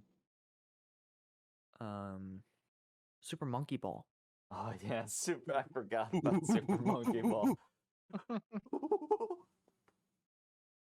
As Is it okay? So first off, what is Banana Mania? Like, what does it consist of? it From is the Super a Monkey Ball. remaster of Super Monkey Ball 1, 2, and Deluxe. Super Monkey Ball 1 came out in 2001, I believe. I let me fact check. Can we get a Yes, fact check on that? Super Monkey Ball came out in 2001 with the arcade version of Monkey Ball being released months prior to the GameCube game. Super Monkey Ball 2 came out in 2002, and then the next mainline game was Deluxe that came out in 2005. The game is a full-on remaster of those three and will be coming out October 5th of this year, and is coming out on PC, Switch, PS4, PS5, Xbox One, and Series XS. So that's actually really cool. Damn, they're gonna be everywhere. I am a very big fan of the Monkey Ball series. It is I guess you could call it a platformer. It's a very yeah, it's it's an platformer to arcade the most platformer. extreme. Yeah, It looks really hard. it is hard, but it's also very That's fun. Thank Oh you. shit.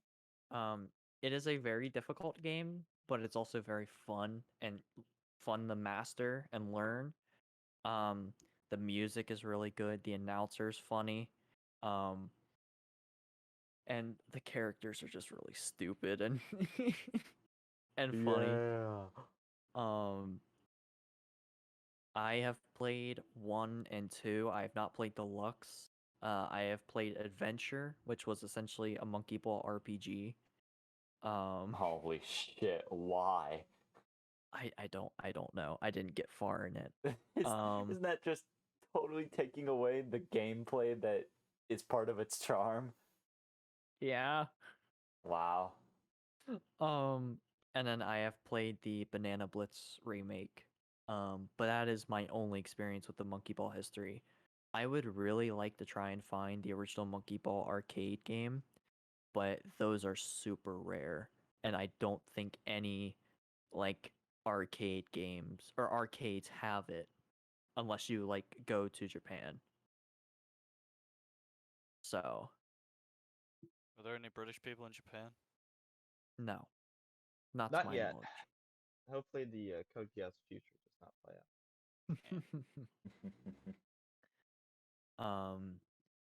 Fatal But yeah. Fury? Is that worth do talking you mean about? Fatal Frame? Oh, is that? Oh, that's right. Fatal Fury's the other thing. Frick. Yeah. Yeah. Yeah.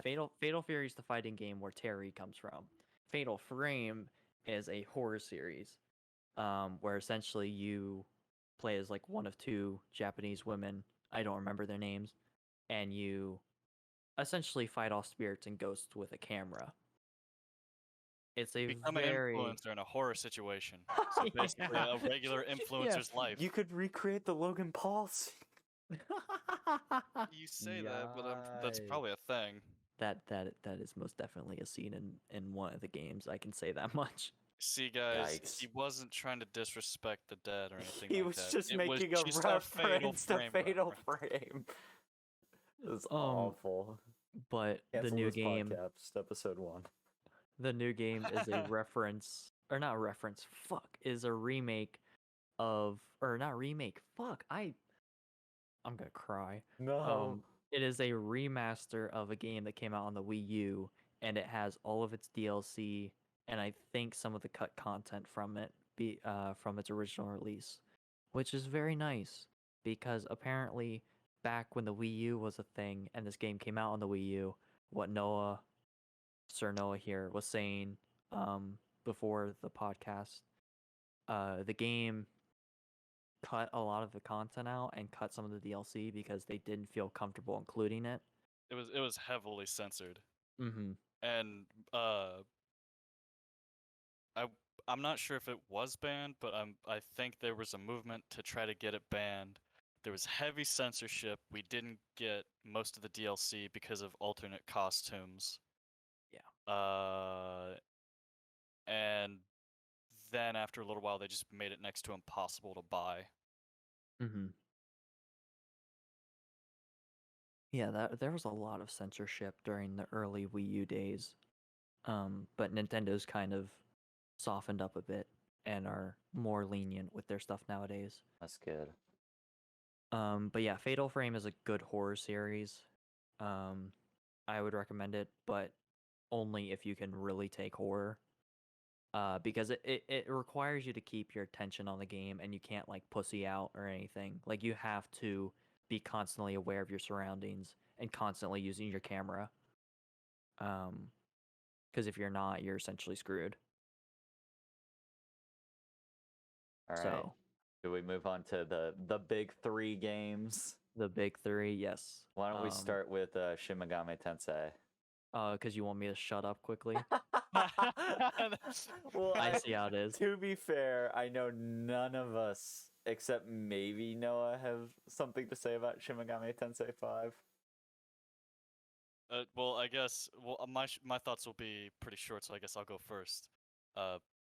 Looks cool. All right, Maddox, take it away. All right.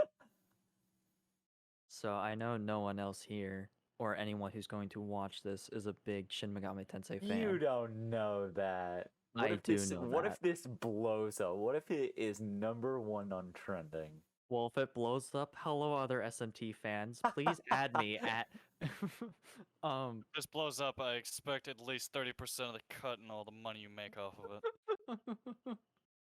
Like this is gonna be monetized. So Shin Megami Tensei 5 is the 5th entry in a long-running JRPG series that made its debut on the Super Famicom. It is a game set in Tokyo where the main protagonist is a school student who finds himself wrapped up in essentially a post-apocalyptic Tokyo.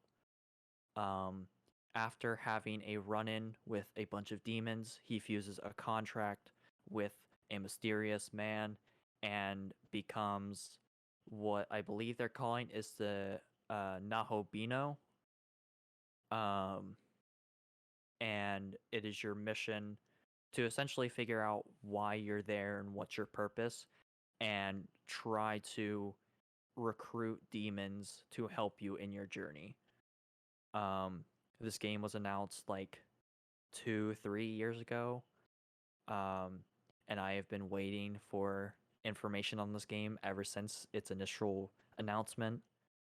I am a very big fan of JRPGs and the SMT series as a whole. And so this game looks really nice and it seems very well written. I'll try to keep this very brief, but a lot of elements are returning for the series, such as like the interactable demon recruiting, the way attacks and skills are learned. There seems to be a new power system where you build up a meter over time, and then you can use that for super moves. The It's press like turn. Final Fantasy. Shut the fuck up. The press turn system is making a return. So essentially, if you use a spell that exploits the enemy's weakness to a certain element, you gain an extra turn. Which is something very standard for the series. And overall, the game looks really nice. One thing I am kind of concerned about is the UI. The UI is very reminiscent of Tokyo Mirage Sessions, which is a game that was announced back when the Wii U was a thing. It was essentially going to be a crossover between Fire Emblem and Shin Megami Tensei. That ended up not happening, and they kind of turned it into their own thing, and it wasn't really that good. I remember being somewhat excited for it when the game came out, but then I just never bought it. And then I've seen a lot of reviews over it the past few years, especially now that the remaster is out on the Switch. And while it's an okay game, it's definitely not something super intriguing to me anymore.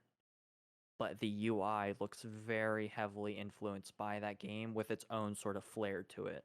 It's concerning, but also very good looking. So I think it'll be good. The map seems very big and open, and it seems like you'll have a lot of freedom and exploration, and that's very promising for me.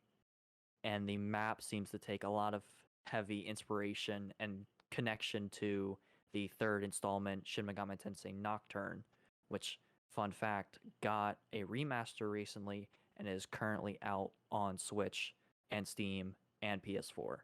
So, Is that if why you said you believe the game might have some connection to 3? yes, the map is very reminiscent of Three's map because they're both like post-apocalyptic, deserted Tokyo. And in the gameplay trailer that we got, there was a lot of correlation saying that there was a big battle that happened 18 to 20 years ago, which is around the same time frame that Nocturne came out. And I'm pretty sure it's also around the same time period that Nocturne takes place in.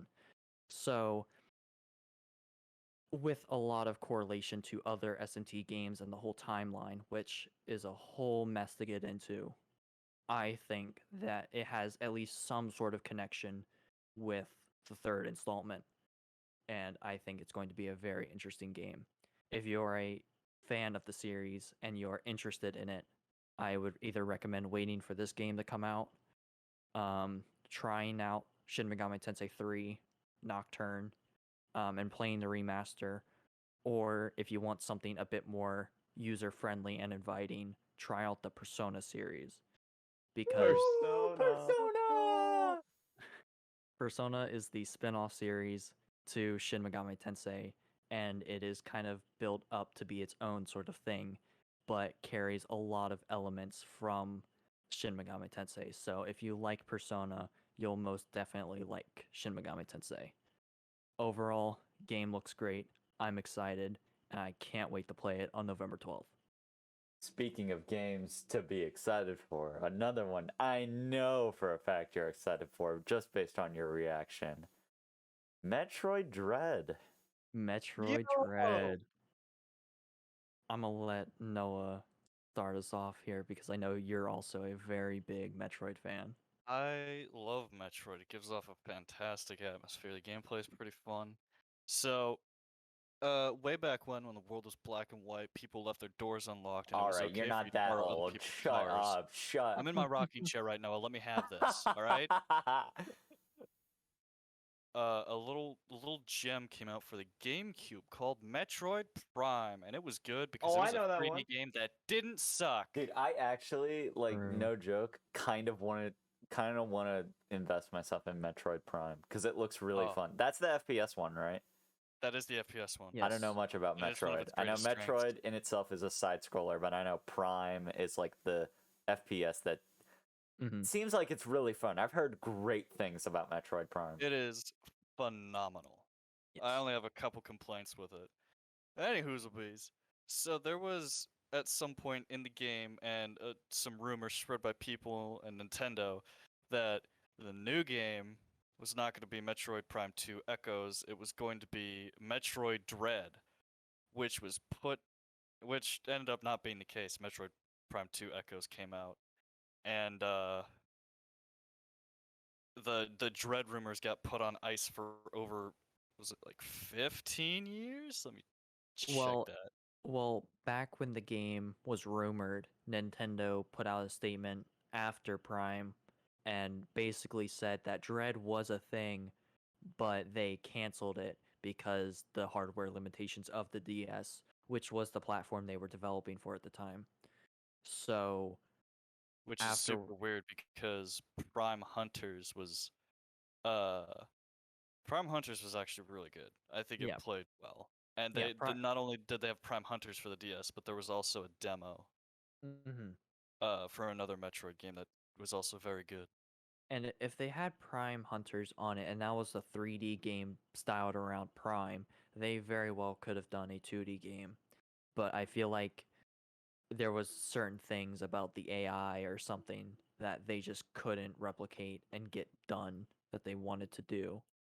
And it is incredibly obvious that the vision they had uh was thrown out. I mean, I say that, I mean like what they wanted to do with the game was thrown out, and what they ended up doing, I can see a lot of people not liking it because they might just think it's a copy and paste of Samus Fusion. Returns. Oh, And Samus Fusion. Returns, yeah. Um, but yeah, so Metroid 5, it is the fifth and they said final installment for the mainline series. Did they say Um, final? Damn.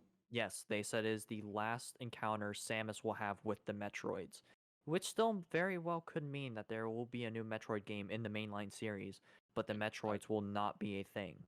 which is really Okay. weird. Well, that's 'Cause- like It's the very name of the weird. series. yeah, Yeah. and didn't they say something about Prime 4? Well, They mentioned that it was still a thing, right? yeah, yes. Prime Okay. 4 is still a thing and is still in development, but I was explaining this at a different point in time. The Prime series takes place before Metroid 2. Yeah. So, in the canonical timeline, Metroid 5, also known as Metroid Dread, is the most recent and point in the timeline, whereas Prime 4, even though it's going to be the newest game, it takes place way back near Metroid 1 and 2. Um so yeah, so Metroid 5 takes place after 4, which was also known as Metroid Fusion. A brief synopsis of that game. Essentially, Samus was returning to um, her home base to deliver baby the baby Metroid that she had with Oh, her. baby. Yeah, the baby. Um, her suit then got infected by a virus, and she had to be essentially saved from it. And then she was sent to a planet or not a planet. She was sent to a space uh base that had been overrun by the same virus, and she had to figure out what was going on there, and ended up getting herself into a lot of shenanigans and trouble there because of the virus. Shenanigans. Um so at the end of it, she ends up surviving, obviously. As you do. And she gets a new suit because of the things that she learned about the virus and everything. In Metroid Dread, we now see her new suit in fruition, and it looks really good. I am really digging the new look for her armor. What are your I think thoughts, Noah? I think they took, I don't know, I wouldn't say they took inspiration, but I can definitely see some fan drawn suits in her design. I can see the fusion suit Mm-hmm. from Prime 1 that had like the sneezy green, hot pink and Yep. neon blue. I can see that in there. And then there was also like her people kept saying her legs looked weird. I think it's just more or less the heel portion. Yeah, because where it gets like her calves, Mm-hmm. like that all blue part, it kind of pull. I only see that in the Warhammer designs where there's like a plate of armor that touches both the foot and the leg Yeah. that connects at the heel. Mm-hmm. But I love her visor. It does Yeah. like a W type thing at the top, and then it gets super like slick and thin, Mm-hmm. and it reminds me of the what we were calling the new Ava helmet Oh from yeah, from Halo Halo. Infinite, Oh especially Yeah. yeah. with the cheek line. How that I just really like how it slims out and got the tubes that breach through the armor. It looks real Honestly, nice. I was going Mm-hmm. to say it during the stream, but I knew it was a moment for you guys, so I didn't want to steal it from you totally. But I was going to say it looks like one of the new helmets from Halo Infinite. Oh yeah. I mean it does though. um. So we don't really know much about the story. All we know is Samus is going somewhere, and she is facing against these things called the Emmys, which are essentially robot-like creatures that function in the same sort of way that the S.A.K.E.R functions in Fusion. So essentially, it's going to be a creature that follows you around the map and is virtually unkillable, but eventually you will get something that can damage it. We hope. We hope. I think no. During gameplay, they showed off an item that you can get that will be able to hurt the Emmys. Although it It takes was like temporary, and it takes a long. Well, I don't know if it takes a little while to charge up. I think she was just waiting for it to be close, so she didn't miss. no, it takes like 7 to 8 seconds for it to fully charge. Like it takes a long time to charge up. Although there were some scenes where she was deliberately waiting, but no, it has a long charge up time, and so that isn't going to be very helpful against the ones that are really fast. But the game looks really good. Uh, I'm very interested in the story, especially since they said that the Emmy units are controlled by the Galactic Federation, which Samus has worked with. And I don't That's really, usually where most of her contracts come from, I thought. yeah, I don't really see why the robots would be going against her unless it has something to do with an outside source manipulating them. Yeah, it's actually Cortana from Halo Infinite. Yo, crossover. Uh, but I'm very interested in the game. Mercury Steam is working on the game, and they're the same people who made Samus Returns, which was a remake of Metroid 2, I believe. Yes, too. And that game, it was good. I wasn't super into it, but it was a good game. It was a good Um, reintroduction of the 2D the space, 2D which I think a style, lot yeah. of people were looking for, and I think it for what it offered, it did a good job. So I'm very excited for the game. I hope we learn more soon. Any thoughts on the little gameplay we got to see? I don't know Metroid, so does anything It, look like it new, or is it like it's just the reused stuff? same. It I'm gonna looks like call it the classic same Metroid. engine. All right. I'm gonna call it the same engine from uh Samus Returns, Oh, because it definitely that's just is. what it looks like. Yeah, no, it definitely is using the same engine, but a bit Same touched up. mechanics too. Yeah. Um, I think the gameplay though looks really good. It looks a lot more fluid, and I'm very excited to be playing the game with a actual controller and not the fucking circle pad. With the circle pad. Okay, there's a lot of stuff wrong I with the circle pad. I I love the circle pad. I don't like the circle pad for Metroid. It just did not feel well in my hands.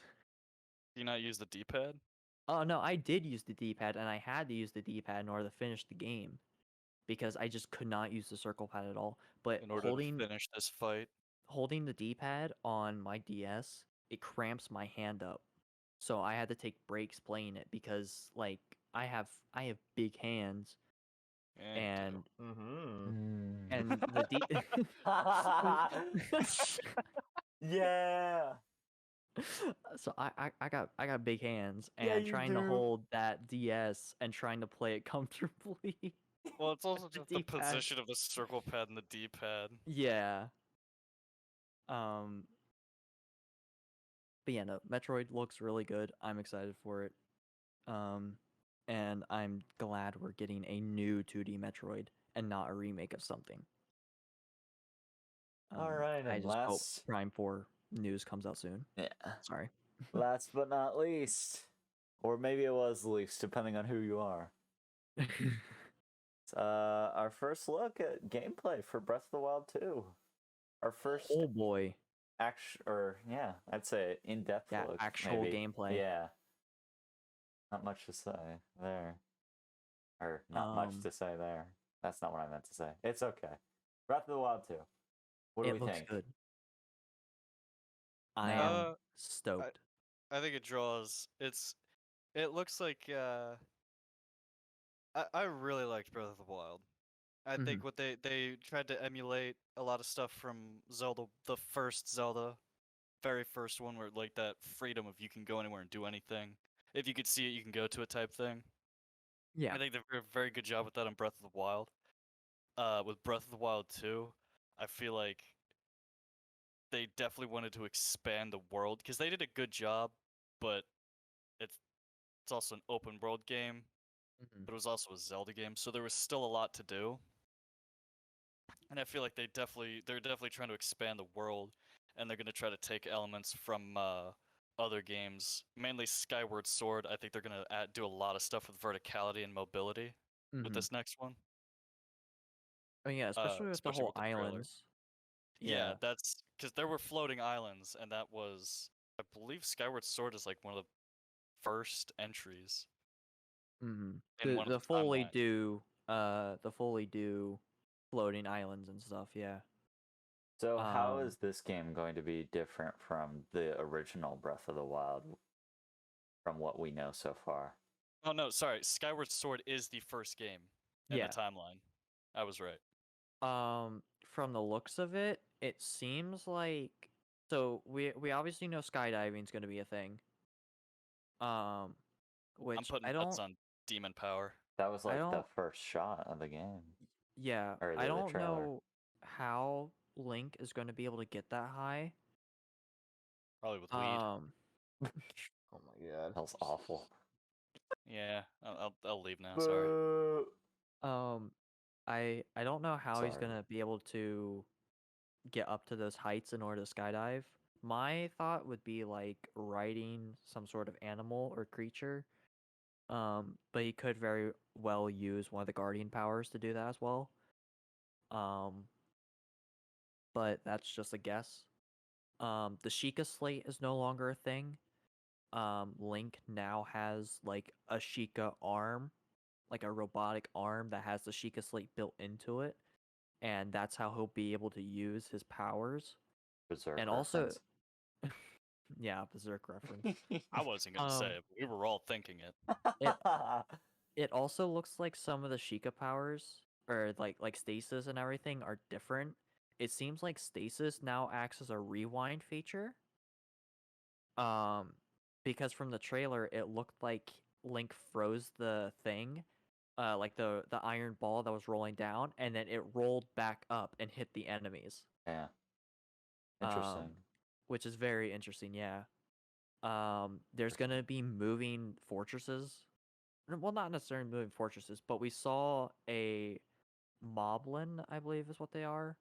The Um, Moblin base on the Talus. yeah, the moblin based on the talons. That's Uh, cool. so that's going to be a new thing. That one move that he had where he fused through the ground.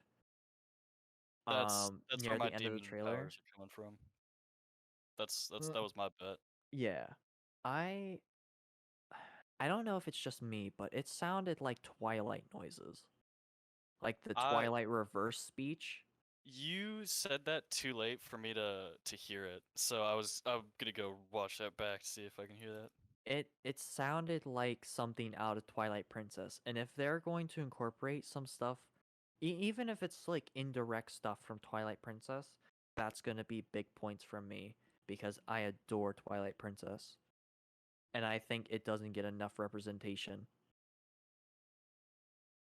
Um, Also, I really like Link's new hair. I'm totally not biased because I have long hair. He looks like you now. You can connect more to the character. Yeah, let me just go lose my arm real quick. I can cut it off. I have sharp stuff. Also, oh no, never mind. Their magic was black and purple. Are you reviewing the trailer as we I am speak? reviewing the trailer as we speak. So it looks like there's a flamethrower. Oh yeah, there's a flamethrower on the shield. Um, Um, Go on.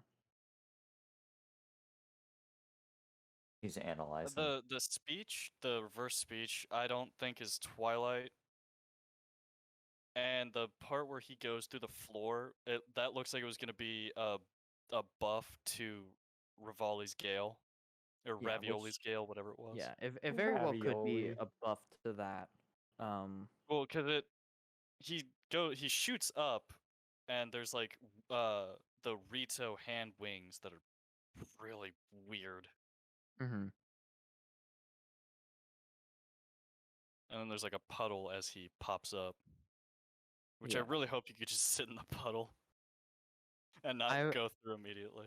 I was just thinking it's similar to the fucking teleportation like the look of the teleporters from Twilight Princess, like the giant holes in the sky. Yeah, But there's black and green magic that was shown when like it's showing off the arm, mhm, but it's hard to say right now. yeah. Here's hoping though. Yeah, overall it looks very good and it seems like a very like worthy sequel to Breath of the Wild. It Like looks a lot bigger than Breath of the Wild. Yeah, I mhm, definitely do think with I don't know like too much. I feel like I'm saying that about a lot You of don't know a these, lot of but things, do no, I you? really don't. I don't own oh a yeah, Switch. 'cause Is the problem? yeah, because all you do is play fucking Halo. Like Shut up, bro. You don't have to be right about that. Oh my god. you don't have to speak the truth, man. Come Anyway. on. You don't have to talk. You could just sit there and be quiet for once.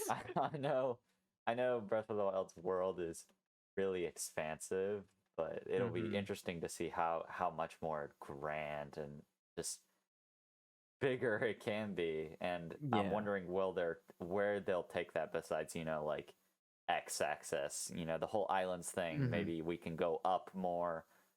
Is dimension hopping a thing in Zelda? Could there be like a nether world or something like that? Yes. That's kind of a thing in Twilight Princess. There's that shows up for a small part in Twilight Princess. There's a link to the past and a link Mhm. between worlds where you straight up just go to the An alternate opposite dimension. dimension. Yeah. Yeah. So I think there's also gonna be different areas, like Mhm. different maps, if you will, that are pretty big too. That would But be we'll cool just to have to wait see. and see. We will have to wait and see. Why don't we wrap this up by we'll go around and say what we're most anticipating, what we are What we're most personally. thankful for What the fuck? this Thanksgiving I'm dinner. Yeah, what are you thankful most for. thankful for at E3 this year? Atlas and Nintendo giving me stuff that I was actually happy about. There you go. Anyway, what I was gonna say is, what are you most looking forward to, and what would you have liked to seen that you did not see this year? We'll start with Oh. how about you, Maddox? Well, I think we should have started with someone else because he's got a laundry list. Oh, okay. I'm kidding. I'm kidding. Go, Why go. don't we start with you, Maddox? I'll make it quick. Top anticipated games: Metroid, SMT5, and Elden Ring. Those are the big three for me, with like Halo Infinite and everything as like runner-ups. But those are the big three for me. And then what I would have wished I could have seen at E3, Bayonetta 3. Yeah, dude, that's like something that's been like I remember you telling me this is they 3 like talked about it years. for forever, yeah, and they still haven't shown anything. Yeah, hold up. Let me let me other people go, but I need to find something real quick. Jane, Yeah, Shane, did you have anything? what did Dude, yeah, what did you Halo Infinite and Battlefield 2042, whatever it's called. anything in particular you were looking forward to that you didn't get to see? I saw Halo Infinite, and that's all I needed. Simple man. I like Actually, it. now that Oh. we're no, I literally nothing. All right. What about you, sir? Sir Noah. I mean, basically, Halo Infinite, Elden Ring, that Metroid stuff was pretty cool. I would have liked to see some Titanfall 3 stuff. Oh my god! Now that you mention it, bro, Titanfall 3. I knew the second I said anything. I would have liked to hear something about Titanfall 3 or maybe Ace Combat. That it exists, please. I just want. Yeah. Well, they said I they're just want making it. I don't believe that. Okay, I don't believe who that for a actually second. said that? Did Respawn say that? Or They did said that E3 there are or elements not in E3, E1? Apex Legends that are going to be incorporated in Titanfall 3, which was basically gunplay and maps. My problem with that is Respawn is falling apart right now. EA, the words that I'd like to describe them would get your video taken down. Uh-oh. The game engine that it's made in a source engine, but it is heavily modified, and that's why you're able to do all those really cool movement tricks and tech and all that fantastic gameplay that just butters my biscuits. Let me tell you, I could go on Butters about that, mine too, bro. and I just don't think it's gonna happen anytime soon. I would like to hear something. A boy can dream. Boy can dream. Too bad I'm a Um, man. The I just crushing depths of reality have already set in. I just like to bring back up Bayonetta 3 was shown off on December 7th of 2017. We have not heard anything since. It has been 3.5 years, 1,286 days with no He has news. the exact day The count. Do you days. see how salty he is, Nintendo? Come on. Bayonetta 3. I just want to know if the Really game close exists to the spec still. for that one. The Well, I only mean, the think about only Elden thing we Ring. know. Well, yeah, we like Elden Ring was a fucking mystery. But the thing is though, with Bayonetta 3, they only said as of recent, like I think it was like during an interview, like sometime last year, that Bayonetta 3 is still in production and it's still happening. They just cannot talk about it, which worries me. Because like I don't know, I feel like Platinum is focusing on Babylon's Fall a lot more than they are for Bayonetta.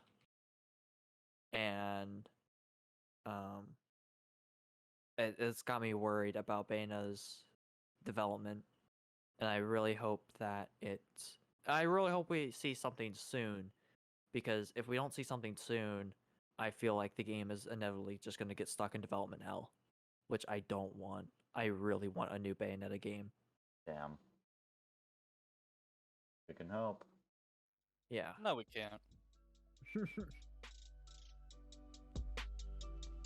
Alright, thanks for watching. Thank you for joining us. Do the outro.